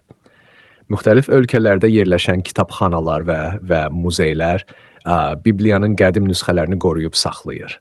Bu nüsxələr üzərində aparılan tədqiqatlar qədim yazı mədəniyyətini daha yaxşı anlamağa kömək edir. Bibliya müxtəlif dövrlərdə əl ilə köçürülmüşdür. Çap texnologiyası meydana çıxmazdan əvvəl kitabların çoxaldılması yalnız yazıçıların zəhməti hesabına mümkün olurdu. Bu iş böyük diqqət və səbir tələb edirdi. Kiçik bir səhv belə yeni nüsxənin yenidən hazırlanmasına səbəb ola bilirdi. Sonralar çap üsulunun yayılması ilə Bibliyanın çox sayda nüsxəsi hazırlanmağa başladı. Bunun nəticəsində kitab daha geniş oxucu kütləsinə çatdı. Müxtəlif ölkələrdə yeni nəşrlər hazırlandı və fərqli dillərə çevrildi. Bibliya yalnız bir ölkəyə və ya bir xalqa aid kitab hesab edilmir. O, əsrlər boyu dünyanın müxtəlif bölgələrində tanınmış və fərqli dillərdə oxunmuşdur. Bu xüsusiyyət onu dünya tarixində xüsusi yer tutan yazılı abidələrdən birinə çevirmişdir. Kitabın adı qədim dillərdə kitablar mənasını bildirən sözdən yaranmışdır. Bu ad zaman keçdikcə müxtəlif dillərdə fərqli tələffüz olunsa da, ümumi məna dəyişməmişdir. Bibliyanın mətnləri uzun müddət müxtəlif yazı materialları üzərində yazılmışdır. İlk dövrlərdə daş, gil lövhə, papirus və sonralar perqamentdən istifadə olunurdu. Hər bir material öz dövrünün imkanlarına uyğun seçilirdi. Zaman keçdikcə daha davamlı yazı vasitələrinin meydana çıxması qədim mətnlərin qorunmasına kömək etmişdir. Bibliya haqqında maraqlı cəhətlərdən biri də onun həm tarixçilərin, həm dilçilərin, həm də mədəniyyət tədqiqatçılarının diqqət mərkəzində qalmasıdır. Müxtəlif sahələrin alimləri bu kitabı fərqli baxımdan araşdırır. Onun dili, quruluşu, tarixi və yayılması barədə yeni məlumatlar əldə etməyə çalışırlar. Bu kitabın bir çox hissəsində qədim yaşayış məntəqələri, şəhərlər, hökmdarlar, tayfalar və gündəlik həyat haqqında məlumatlara rast gəlinir. Buna görə də arxeoloji qazıntılar zamanı tapılan bəzi maddi nümunələr qədim yazılarla müqayisə edilir və onların uyğunluğu araşdırılır. Bibliyanın müxtəlif dövrlərdə fərqli əl yazısı növləri ilə köçürülməsi də maraqlı xüsusiyyətlərdən biridir. Yazı üslubları zaman keçdikcə dəyişmiş, bunun nəticəsində mütəxəssislər əlyazmanın hansı dövrə aid olduğunu müəyyən edə bilmişlər. Müasir dövrdə Bibliyanın qədim nüsxələri xüsusi şəraitdə saxlanılır. İşıq, istilik və rütubət ciddi nəzarət altında olur. Bu tədbirlər qədim yazıların uzun müddət qorunmasına imkan yaradır. Bibliya haqqında maraqlı faktlardan biri də odur ki, bu kitab müxtəlif dövrlərdə həm əl yazma, həm də çap şəklində milyonlarla nüsxə ilə yayılmışdır. Texnologiyanın inkişafı nəticəsində indi onu kağız üzərində oxumaqla yanaşı rəqəmsal formada da əldə etmək mümkündür. Dünyanın müxtəlif universitetlərində Bibliyanın dili, tarixi və mədəni əhəmiyyəti ayrıca tədqiqat mövzusu kimi öyrənilir. Bu araşdırmalar kitabın yaranma mərhələlərini, mətnlərin qorunmasını və müxtəlif dövrlərdə necə dəyişdiyini daha aydın şəkildə öyrənməyə imkan verir. Davamı növbəti hissədə veriləcək.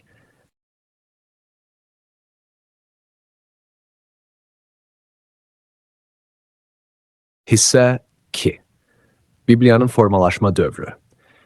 Bibliya uzun zaman ərzində meydana gəlmiş mətnlər toplusudur.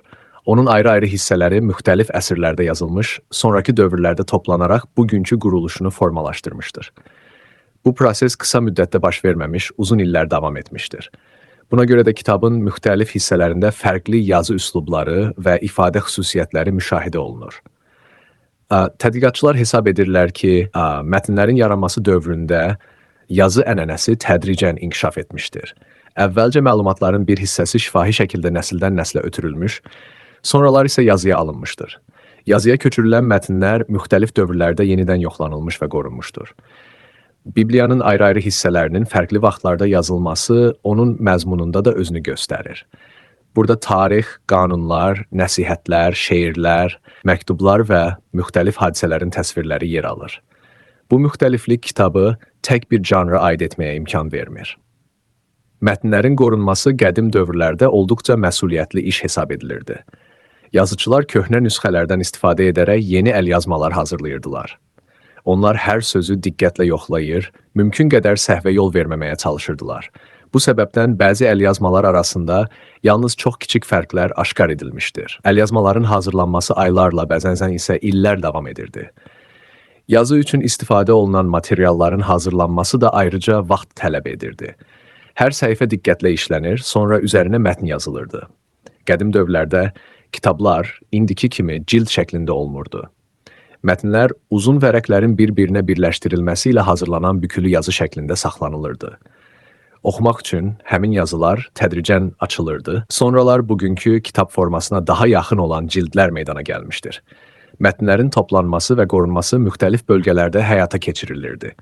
Bu səbəbdən eyni mətnin bir neçə qədim nüsxəsi fərqli yerlərdə qorunub saxlanılmışdır. Müasir tədqiqatçılar həmin nüsxələri müqayisə edərək mətnlərin tarixini araşdırırlar. Bibliyanın formalaşması zamanı istifadə olunan dillər də maraq doğurur.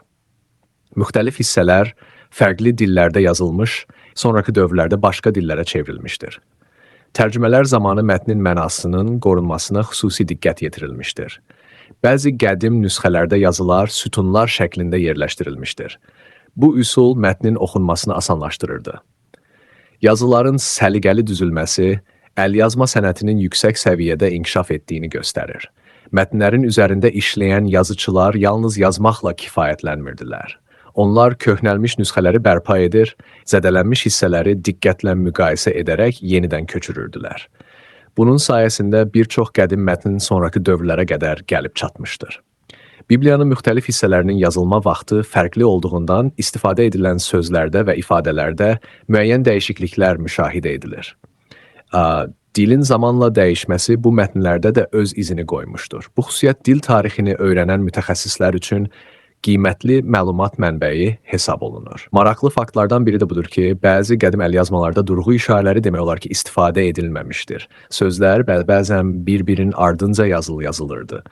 Sonraki dövrlərdə oxumağı asanlaşdırmaq məqsədilə durğu işarələri və boşluqlar əlavə olunmuşdur.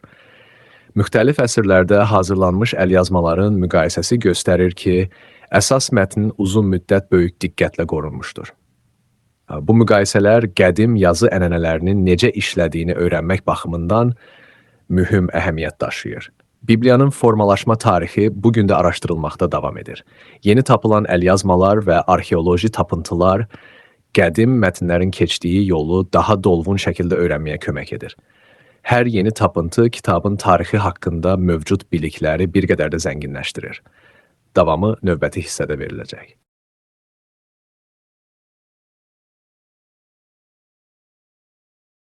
Hissə 3. Bibliyanın quruluşu.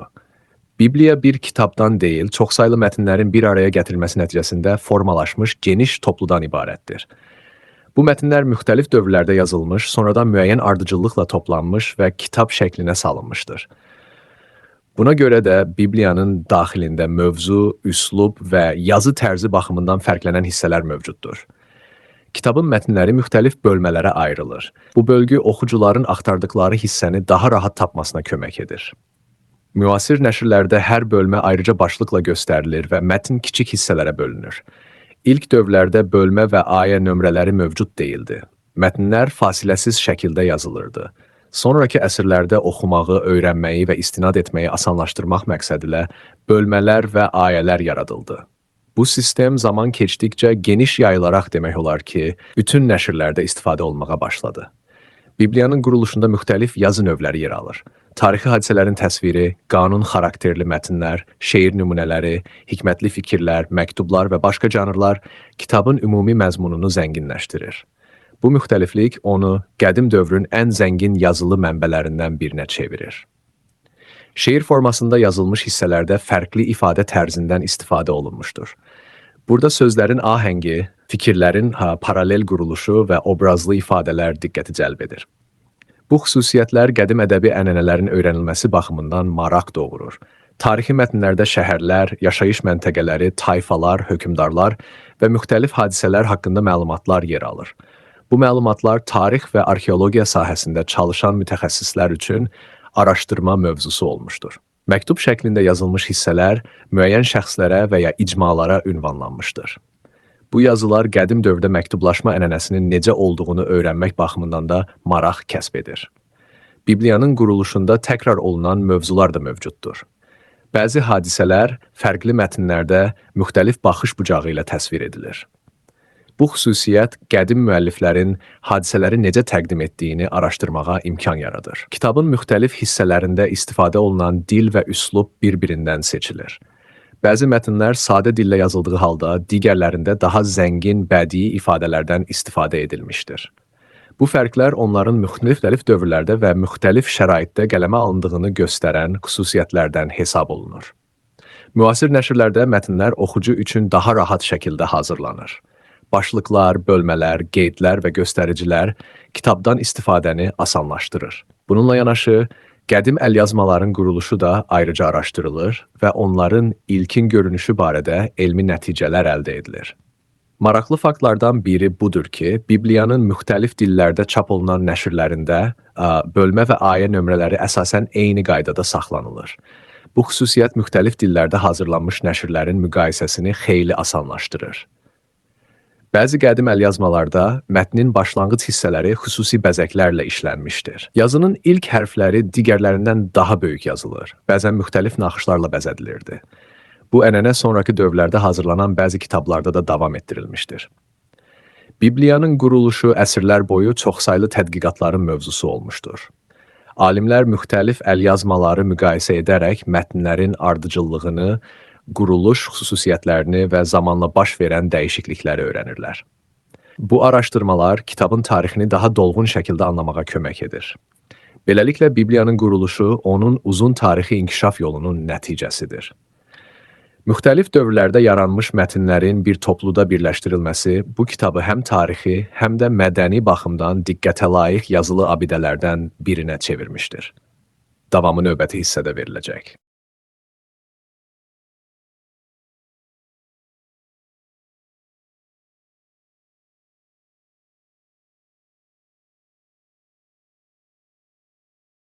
Hissə 4. Qədim əlyazmalar. Bibliya haqqında ən maraqlı faktlardan biri onun çox sayda qədim əlyazmasının bu günə qədər qorunub saxlanılmasıdır. Dünyanın müxtəlif ölkələrində yerləşən kitabxanalar, muzeylər və elmi mərkəzlər bu əlyazmaları xüsusi şəraitdə mühafizə edirlər. Onların öyrənilməsi kitabın tarixini və mətnlərin əsrlər boyu necə qorunduğunu anlamağa imkan yaradır. Qədim dövrlərdə bütün kitablar əllə köçürülürdü. Hər yeni nüsxə əvvəlki əlyazmadan diqqətlə yazılırdı. Bu iş böyük səbir, dəqiqlik və uzun vaxt tələb edirdi.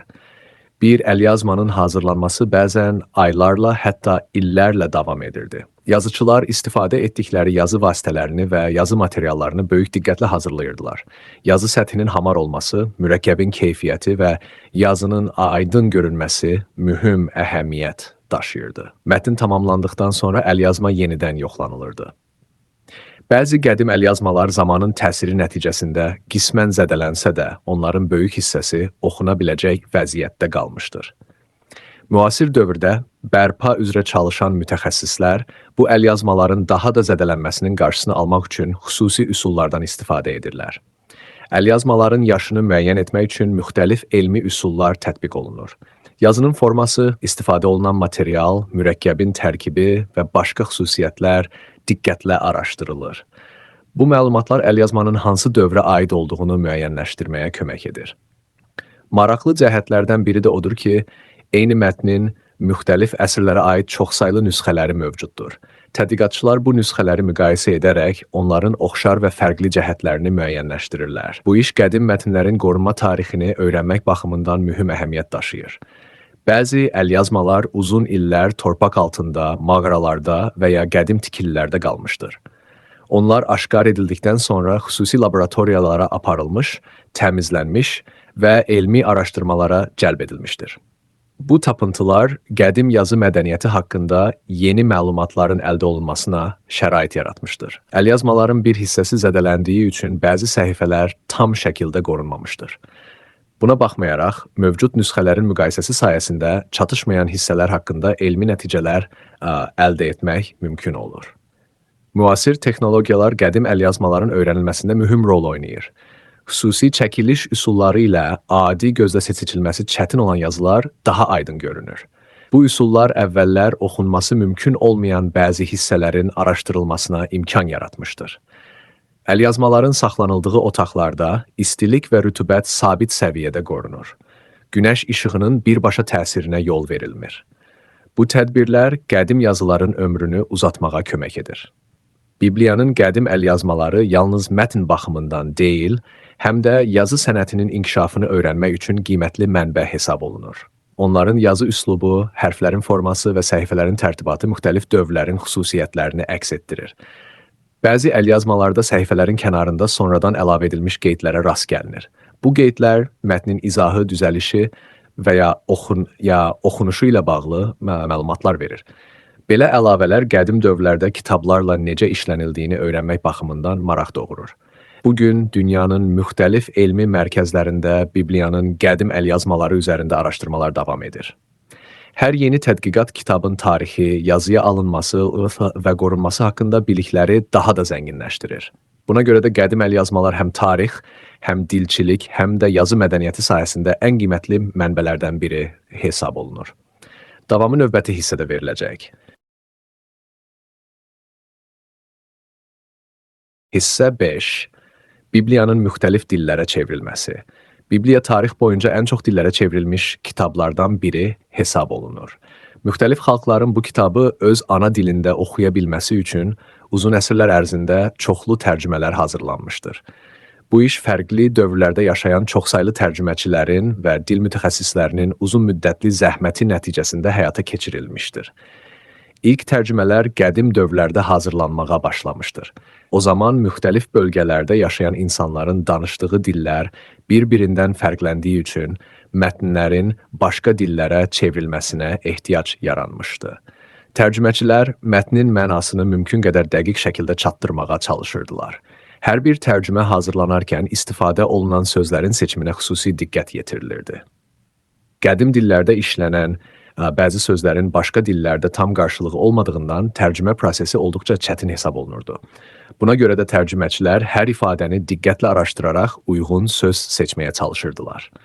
Zaman keçdikcə dillər dəyişdiyi üçün əvvəlki tərcümələrin yenilənməsinə ehtiyac yaranmışdır.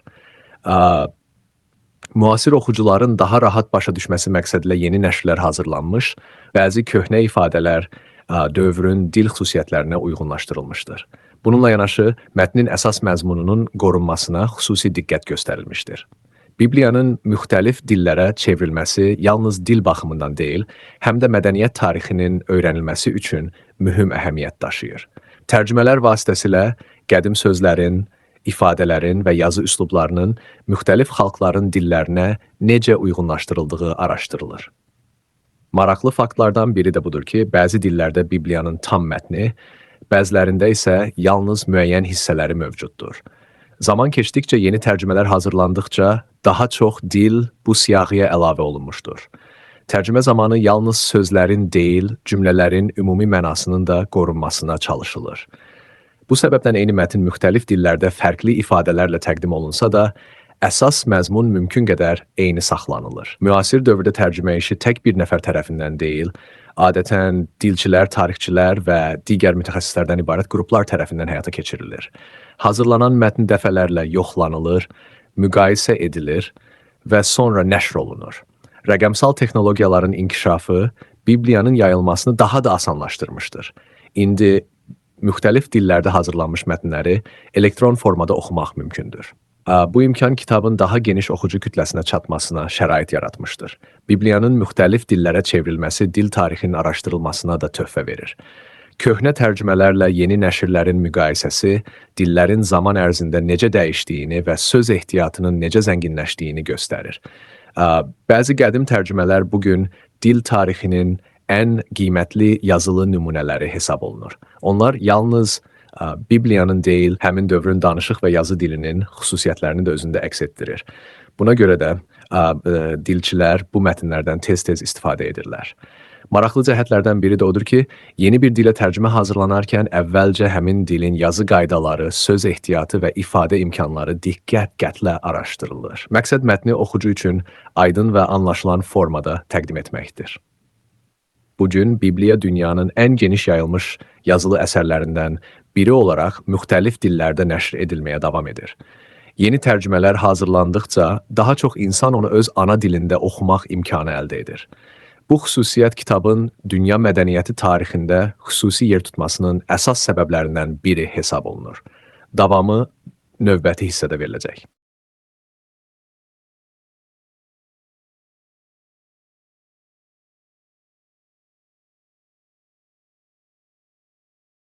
Henşka, hissə 6. Arxeoloji tapıntılar və elmi araşdırmalar. Bibliya haqqında maraqlı faktlardan biri də onun uzun illərdir arxeoloji və elmi araşdırmaların əsas mövzularından biri olmasıdır. Dünyanın müxtəlif bölgələrində aparılan qazıntılar zamanı aşkar edilən qədim yaşayış məntəqələri, tikililər, yazılar, möhürlər, sikkələr və məişət əşyaları qədim dövrün həyatını öyrənmək baxımından mühüm əhəmiyyət daşıyır. Bu tapıntılar tarixçilər və arxeoloqlar tərəfindən diqqətlə araşdırılır. Arxeoloji qazıntılar zamanı tapılan hər bir əşya xüsusi qaydada qeydiyyata alınır. Onun harada, hansı dərinlikdə və hansı şəraitdə tapıldığı dəqiq şəkildə yazılır. Bu məlumatlar sonraki elmi araşdırmalar üçün böyük əhəmiyyət daşıyır. Tapılmış əşyalar laboratoriyalarda təmizlənir, qorunur və müxtəlif üsullarla öyrənilir. Onların hazırlanmasında istifadə olunan material, işlənmə texnikası və yaşı müəyyən edilməyə çalışılır. Belə araşdırmalar qədim insanların gündəlik həyatı haqqında daha dolğun təsəvvür yaradır. Qədim yazılar, həkk olunmuş daşlar və gil lövhələr də xüsusi maraq doğurur. Bu yazılar qədim dillərin öyrənilməsi üçün qiymətli mənbələr hesab edilir.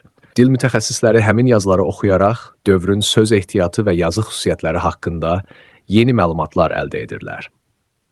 Bəzi qazıntılar zamanı qədim şəhərlərin divarları, küçələri, su anbarları və yaşayış evləri aşkar edilmişdir. Bu tikililər qədim insanların yaşayış tərzini, tikinti üsullarını və şəhərsalma ənənələrini öyrənməyə kömək edir. Maraqlı faktlardan biri də odur ki, arxeoloji qazıntılar yalnız torpaq üzərində deyil, su altında da aparılır. Qədim limanlar, batmış yaşayış məntəqələri və başqa tikililər xüsusi avadanlıqlar vasitəsilə araşdırılır. Bu sahədə əldə edilən nəticələr qədim dövr haqqında bilikləri daha da genişləndirir. Müasir texnologiyalar arxeoloji araşdırmalarda mühüm rol oynayır. Peykdən alınan görüntülər, xüsusi ölçmə cihazları və başqa müasir üsullar torpaq altında gizlənən qədim tikililərin yerini müəyyən etməyə kömək edir. Bu üsullar qazıntı işlərini daha səmərəli həyata keçirməyə imkan yaradır. Tapılmış əlyazmalar və digər yazılı nümunələr də elmi araşdırmaların mühüm hissəsini təşkil edir. Müxtəlif nüsxələr bir-biri ilə müqayisə olunur, onların oxşar və fərqli cəhətləri müəyyən edilir. Bu müqayisələr mətnlərin tarixini öyrənmək üçün dəyərli məlumatlar verir. Tarixçilər, dilçilər, arxeoloqlar və başqa sahələrin mütəxəssisləri birgə çalışaraq əldə edilən nəticələri qiymətləndirirlər.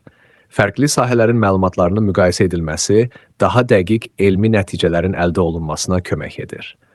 Bəzi qədim yaşayış məntəqələri uzun müddət qum və torpaq qatlarının altında qaldığı üçün yaxşı qorunmuş vəziyyətdə aşkar edilmişdir. Bu yerlərdə tapılan əşyalar həmin dövrün gündəlik həyatını öyrənmək baxımından böyük əhəmiyyət daşıyır.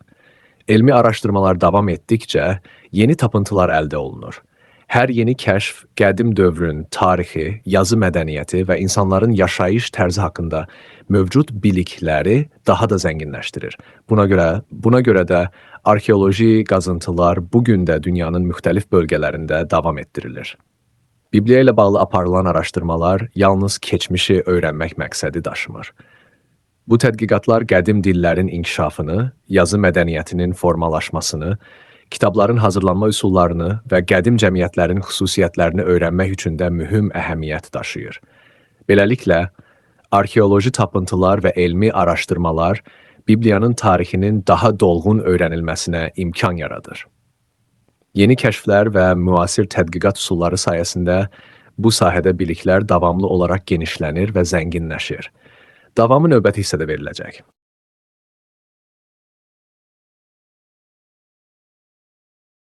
Hissə 7. Maraqlı statistik məlumatlar. Bibliya haqqında diqqət çəkən faktlardan biri, onun dünya tarixində ən geniş yayılmış yazılı əsərlər sırasında yer almasıdır. Uzun əsrlər ərzində müxtəlif ölkələrdə saysız-hesabsız nüsxələri hazırlanmış, fərqli ölçülərdə və müxtəlif tərtibatlarda çap edilmişdir.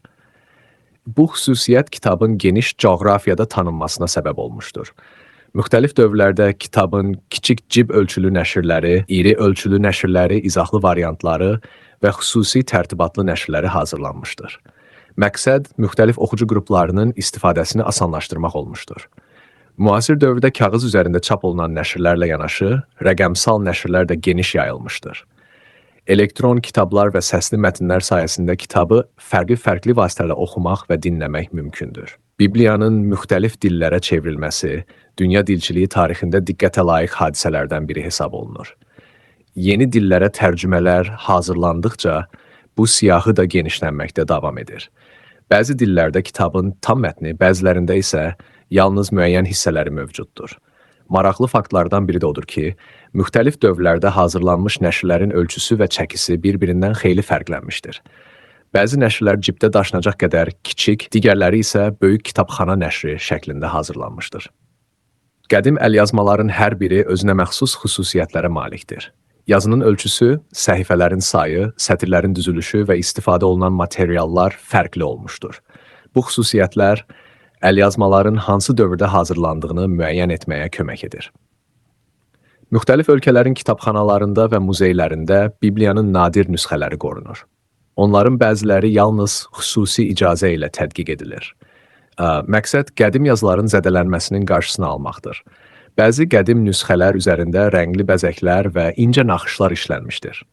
Bu cür əlyazmalar yalnız yazılı mətn deyil, həm də qədim kitab sənətinin nümunəsi hesab olunur. Onların hazırlanması uzun vaxt və yüksək ustalıq tələb etmişdir. Kitabın müxtəlif dövrlərdə hazırlanmış nəşrləri kağızın inkişaf tarixini öyrənmək üçün də maraqlı mənbə sayılır. Müxtəlif əsrlərdə istifadə olunan kağız növləri, mürəkkəblər və cildləmə üsulları bir-birindən fərqlənmişdir.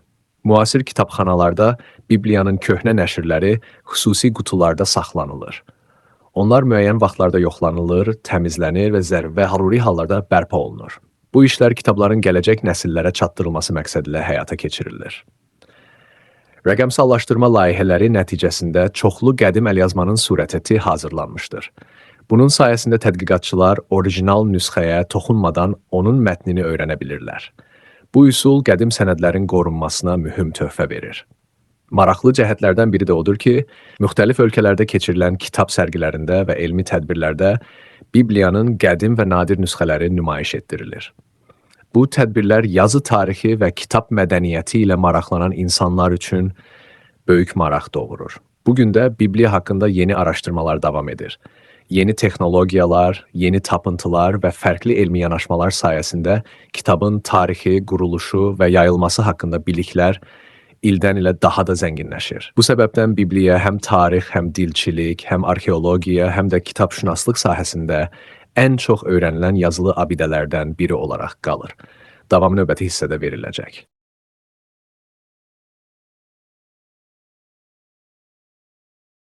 Hissə 8-in Bibliyanın dünya mədəniyyətinə təsiri. Bibliya əsrlər boyu yalnız yazılı mətn kimi deyil, həm də dünya mədəniyyətinin inkişafına təsir göstərən mühüm əsərlərdən biri kimi diqqət çəkmişdir. Müxtəlif dövrlərdə yaşayan rəssamlar, heykəltəraşlar, memarlar, musiqiçilər və yazıçılar bu kitabdan ilham alaraq çoxlu əsərlər yaratmışlar. Bu səbəbdən Bibliyanın adı mədəniyyət tarixi ilə bağlı araşdırmalarda tez-tez qeyd olunur. Qədim və orta əsrlərə aid bir çox tikilidə Bibliya ilə bağlı mövzular təsviri sənətdə əks olunmuşdur. Divar rəsmləri, mozaikalar, oyma naxışlar və başqa bədii nümunələr həmin dövrün sənət anlayışı haqqında dəyərli məlumat verir.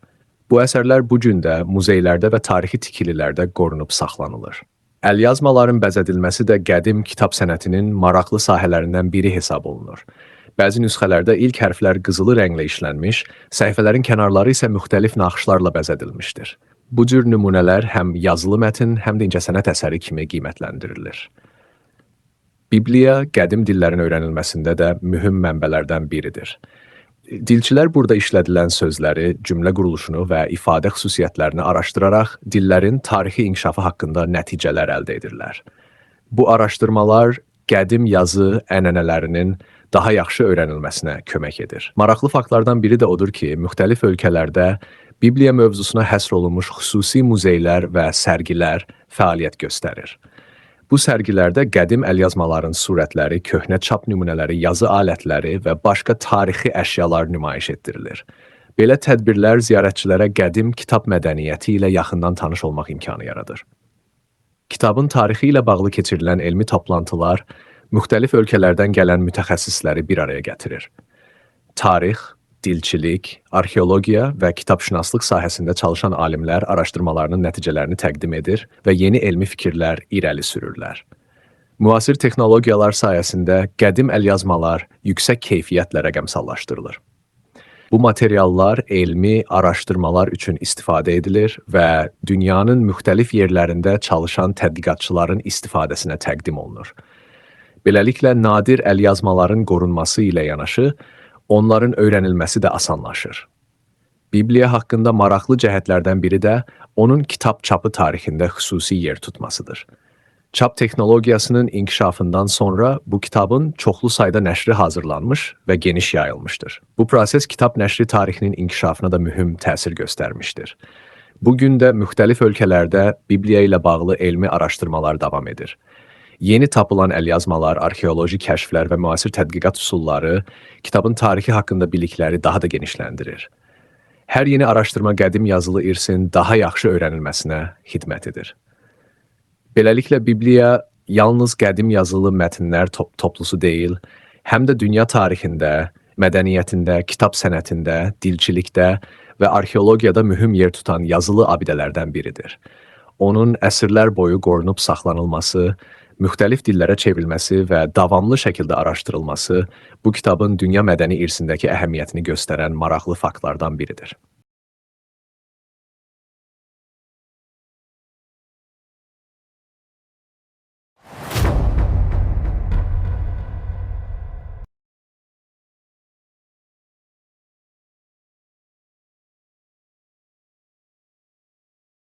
Bibliyada Peyğəmbərlik.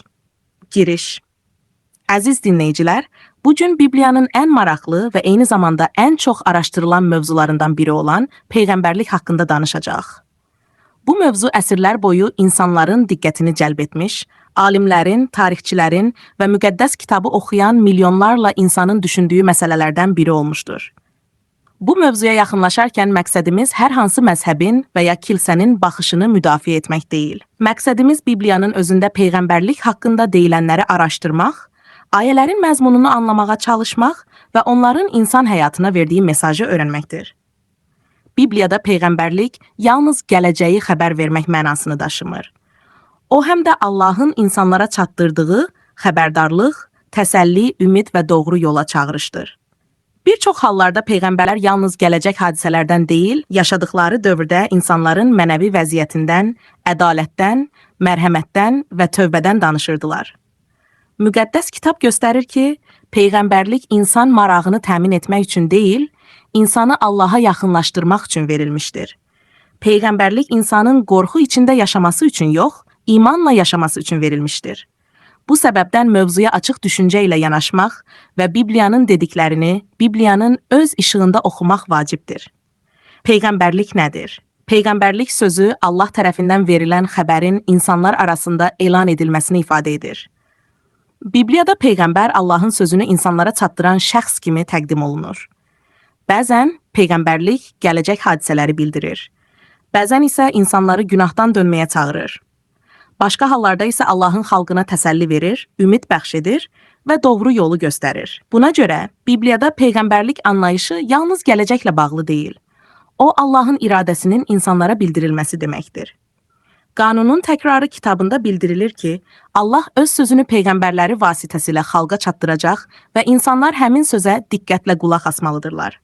Əhdi Ətiq boyunca Musa, Şamuel, İlyas, Əlyəsə, Yeşaya, Yeremiya, Hizqiyal, Daniel və digər peyğəmbərlər Allahın xəbərini xalqa çatdırmışlar. Əhdi Cədiddə də peyğəmbərlik mühüm yer tutur. Vəftizçi Yəhya Məsihin gəlişinə yol hazırlayır. İsa Məsih özü gələcək hadisələr haqqında danışır.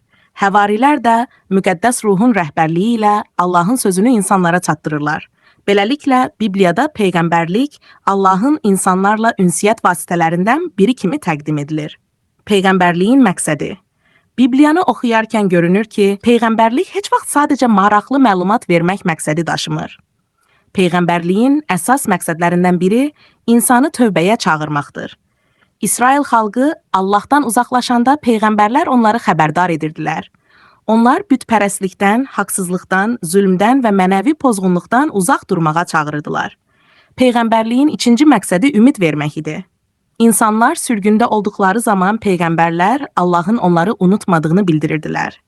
Çətinliklər müvəqqəti idi. Allah öz vədlərinə sadiq qalacaqdı. Üçüncü məqsəd Allahın hakimiyyətini göstərmək idi. Bibliyada dəfələrlə vurğulanır ki, tarix təsadüflə idarə olunmur. Allah tarixin üzərində hakimdir və onun planı həyata keçir. Dördüncü məqsəd isə Məsihin gəlişinə hazırlıq idi. Əhdi Ətiqdə yüzlərlə ayə gələcək xilaskar haqqında danışır. Bu ayələr insanları Allahın vəd etdiyi qurtarıcını gözləməyə hazırlayırdı. Həqiqi və yalançı peyğəmbərlər. Bibliyada tez-tez rast gəlinən mövzulardan biri həqiqi və yalançı peyğəmbərlərin fərqidir. Çünki Allahın adından danışdığını iddia edən hər kəs həqiqi peyğəmbər olmur. Yeremiya kitabında yalançı peyğəmbərlər haqqında xəbərdarlıqlar edilir. Onlar xalqın eşitmək istədiyini deyirdilər, lakin Allahın həqiqi sözünü çatdırmırdılar. Qanunun təkrarı kitabında isə deyilir ki, əgər kimsə Allahın adından danışır, lakin dediyi baş vermirsə, onun sözünə etibar edilməməlidir. Əhdi Cədiddə də eyni xəbərdarlıq davam edir. İsa Məsih bildirir ki, yalançı peyğəmbərlər zahirdə sakit və yaxşı görünə bilərlər, lakin onların həqiqi mahiyyəti əməllərindən məlum olacaq. Həvari Yəhya isə imanlılara hər ruhu sınamağı tövsiyə edir. Çünki dünyada çoxlu yalançı müəllimlər meydana çıxmışdır. Bu ayələr göstərir ki, Bibliya insanı düşünməyə, araşdırmağa və deyilənləri müqəddəs yazılarla yoxlamağa çağırır. Peyğəmbərlik və azad iradə. Maraqlı suallardan biri budur. Əgər Allah gələcəyi bilirsə, insanın seçim azadlığı varmı? Bibliya həm Allahın hər şeyi bildiyini, həm də insanın seçimlərinə görə məsuliyyət daşıdığını bildirir.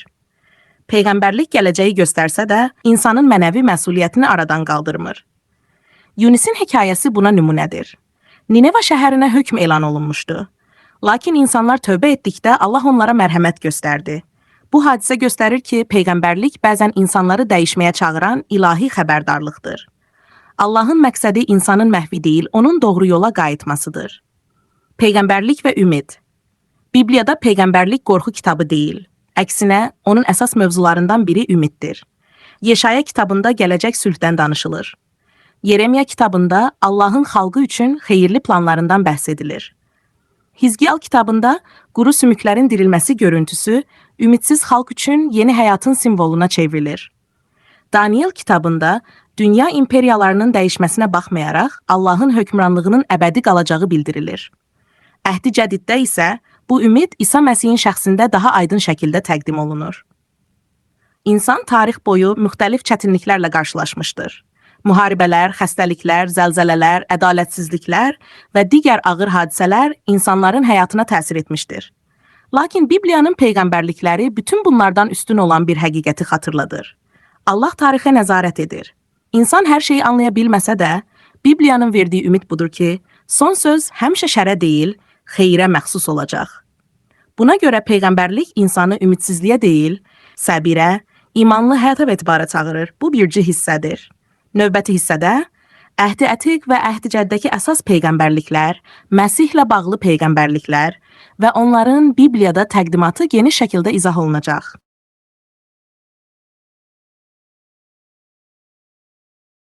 Bibliyada peyğəmbərlik. Əhdi Ətiqdə peyğəmbərliyin yeri. Əhdi Ətiq kitablarını oxuyarkən aydın olur ki, peyğəmbərlik bu kitabların əsas mövzularından biridir. Allah müxtəlif dövrlərdə müxtəlif peyğəmbərlər vasitəsilə öz sözünü xalqa çatdırmışdır. Hər peyğəmbərin xidməti yaşadığı dövrün ehtiyacına uyğun olmuşdur. Bəziləri padşahlara müraciət etmiş, bəziləri bütün xalqa xəbərdarlıq etmiş, bəziləri isə gələcəkdə baş verəcək hadisələr haqqında danışmışdır. Peyğəmbərlərin fəaliyyəti göstərirdi ki, Allah insanları öz taleləri ilə baş-başa buraxmır. O, insanlara doğru yolu göstərmək, onları günahdan döndərmək və ümid vermək üçün öz sözünü çatdırır. Əhdi Ətiqdə peyğəmbərlərin əsas mövzuları bunlar idi. Allaha sədaqət, ədalətin qorunması, yoxsullara mərhəmət göstərilməsi, bütpərəstlikdən uzaq durmaq, tövbə etmək və Allahın vədlərinə güvənmək. Musa və peyğəmbərlik. Bibliyada Musa yalnız xalqın rəhbəri kimi deyil, həm də böyük peyğəmbər kimi təqdim edilir. Onun vasitəsilə Allah İsrail xalqına qanunu verdi.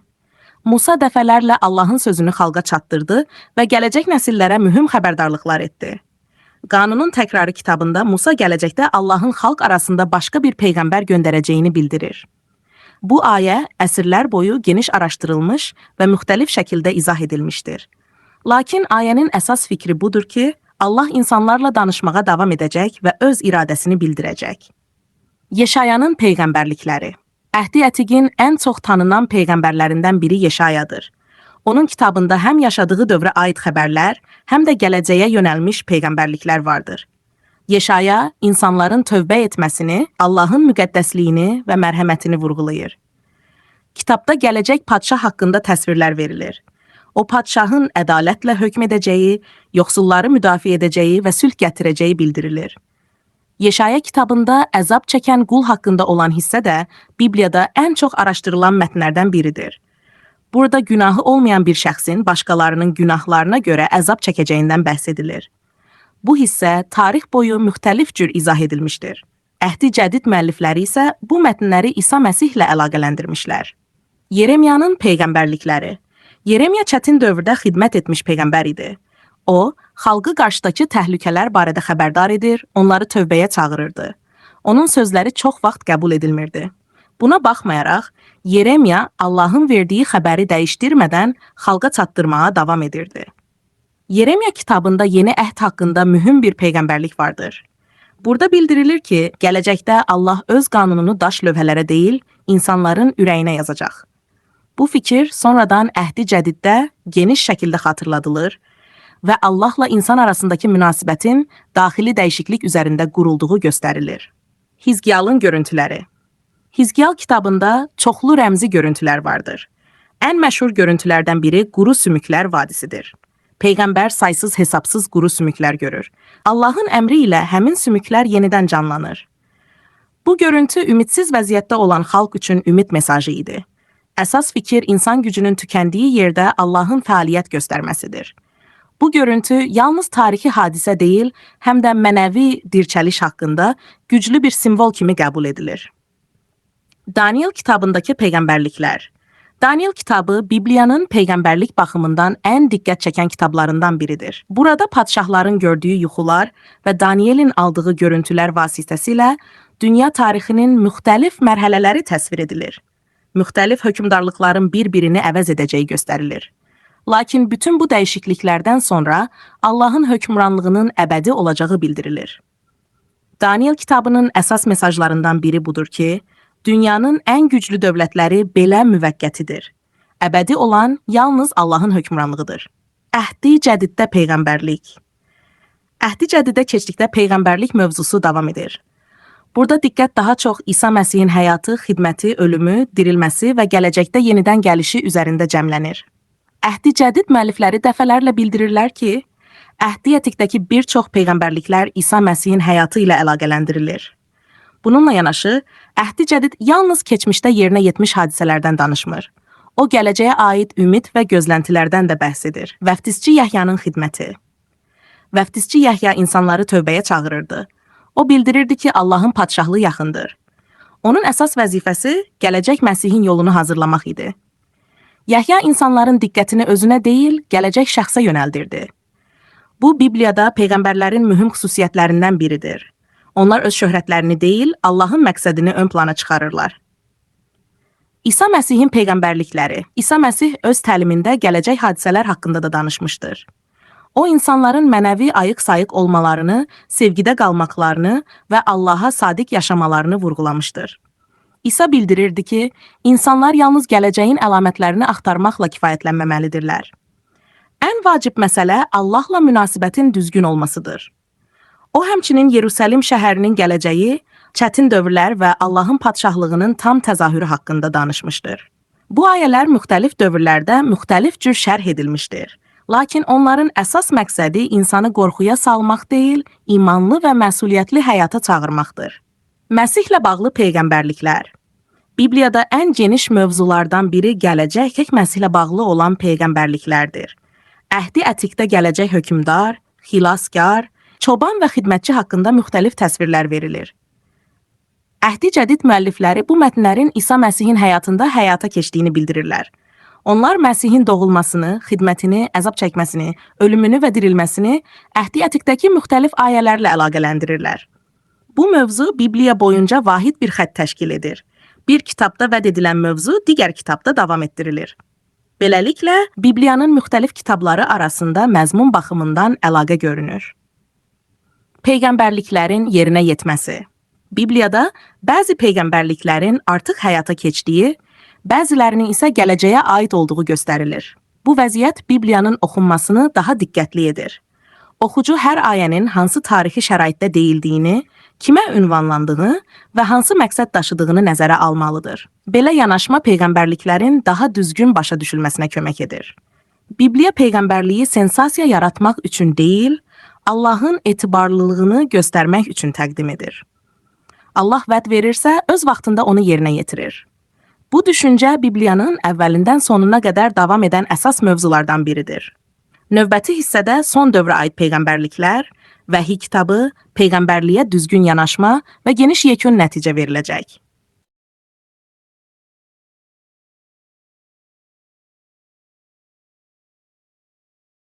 Hazırlaya bilərəm, amma vacib bir məqam var.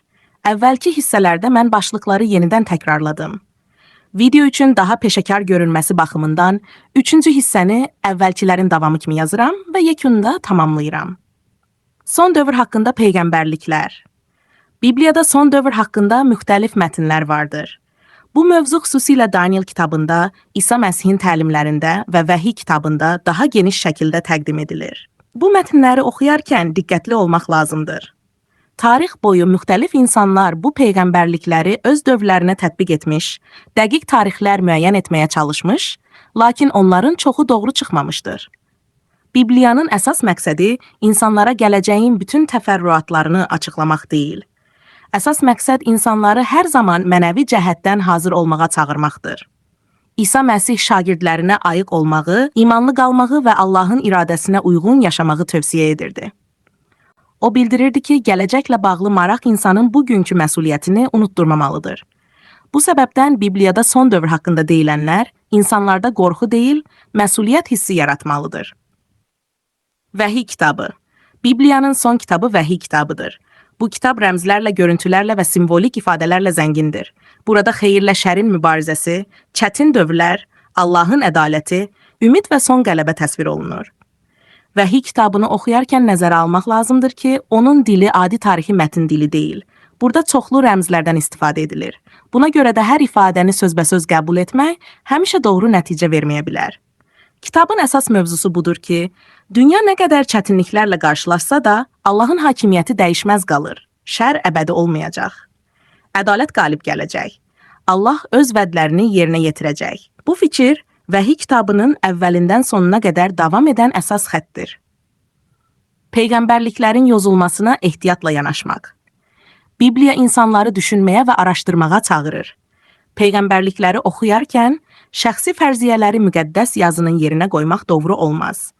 Bir ayə başqa ayələrin işığında oxunmalıdır. Tarixi şərait nəzərə alınmalıdır. Mətnin kimə ünvanlandığı araşdırılmalıdır. İşlədilən rəmzlərin mənası Bibliyanın digər hissələri ilə müqayisə edilməlidir. Belə yanaşma yanlış nəticələrdən qoruyur. Bibliya oxucunu tələsik hökmlər verməyə deyil, diqqətlə araşdırmağa dəvət edir. Peyğəmbərliyin insan həyatındakı əhəmiyyəti. Peyğəmbərlik yalnız keçmiş və gələcək haqqında məlumat vermək üçün yazılmamışdır. Onun insanın bugünkü həyatına da təsiri vardır. Peyğəmbərlik insana xatırladır ki, həyat təsadüfi deyil. Allah insanı görür, Allah insanı eşidir, Allah ədaləti sevir, Allah mərhəmət göstərir, Allah verdiyi vədlərə sadiqdir. Bu həqiqətlər insana çətin günlərdə ümid verir, ədalətsizliklə qarşılaşan insana səbir öyrədir, ümidsizliyə düşən insana gələcəyə ümidlə baxmağı öyrədir. Günah içində yaşayan insana isə tövbənin mümkün olduğunu xatırladır. Peyğəmbərlik və məsuliyyət. Bibliyada peyğəmbərlik insanın məsuliyyətini artırır. İnsan Allahın sözünü eşitdikdən sonra ona münasibət bildirilməlidir.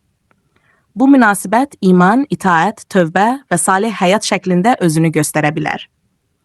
Peyğəmbərlik sadəcə bilik toplamaq üçün deyil, onun məqsədi insanın həyatında dəyişiklik yaratmaqdır. Bibliyada həqiqi hikmət eşitdiyini həyata tətbiq edən insana aid edilir. Bu səbəbdən peyğəmbərlik yalnız araşdırılacaq mövzu deyil, həm də düşünüləcək və tətbiq ediləcək həqiqətdir. Bibliyanın ümumi mesajı. Bibliyanın əvvəlindən sonuna qədər vahid bir fikir görünür. Allah insanı sevir. İnsan günah səbəbindən Allahdan uzaq düşmüşdür. Allah insanı tərk etməmişdir. O peyğəmbərlər göndərmiş, xəbərdarlıqlar etmiş, təsəlli vermiş və ümid bəxş etmişdir. Bibliya göstərir ki, Allah tarix boyunca öz planını mərhələli şəkildə həyata keçirmişdir. Peyğəmbərliklər də bu planın bir hissəsidir. Onlar Allahın etibarlılığını, hikmətini və hökmranlığını göstərir. Nəticə, bu mövzunu yekunlaşdırarkən bir neçə mühüm nəticəni qeyd edə bilərik. Birincisi, Bibliyada peyğəmbərlik yalnız gələcəyi xəbər vermək demək deyil. O, Allahın insanlara çatdırdığı xəbərdarlıq, öyüd, təsəlli və ümid mesajıdır. İkincisi, peyğəmbərliyin məqsədi insanlarda qorxu yaratmaq deyil. Əsas məqsəd insanı doğru yola çağırmaq, Allaha etibar etməyə təşviq etmək və salih həyata yönəltməkdir. Üçüncüsü, Bibliya həqiqi və yalançı peyğəmbərlər arasında fərq qoymağı öyrədir. Buna görə hər fikir müqəddəs yazılar əsasında diqqətlə araşdırılmalıdır. Dördüncüsü, Bibliya göstərir ki, tarix təsadüfi şəkildə inkişaf etmir. Allah tarix üzərində hakimdir və onun məqsədləri öz vaxtında həyata keçir. Beşincisi, peyğəmbərliklərin mərkəzində ümid dayanır. Çətinliklər, müharibələr, xəstəliklər və sınaqlar nə qədər ağır olsa da, Bibliya insanı ümidsizliyə deyil, səbirlə yaşamağa və Allaha güvənməyə çağırır.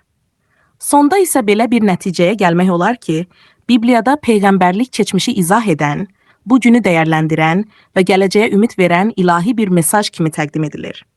Bu mesaj insanı qorxu ilə deyil, iman, ümid, sevgi, ədalət və mərhəmət yolu ilə yaşamağa dəvət edir. Bibliyanın ümumi çağırışı da məhz budur. İnsan Allahı axtarsın, həqiqəti araşdırsın, yaxşılığı seçsin və həyatını doğruluq yolu üzərində qursun.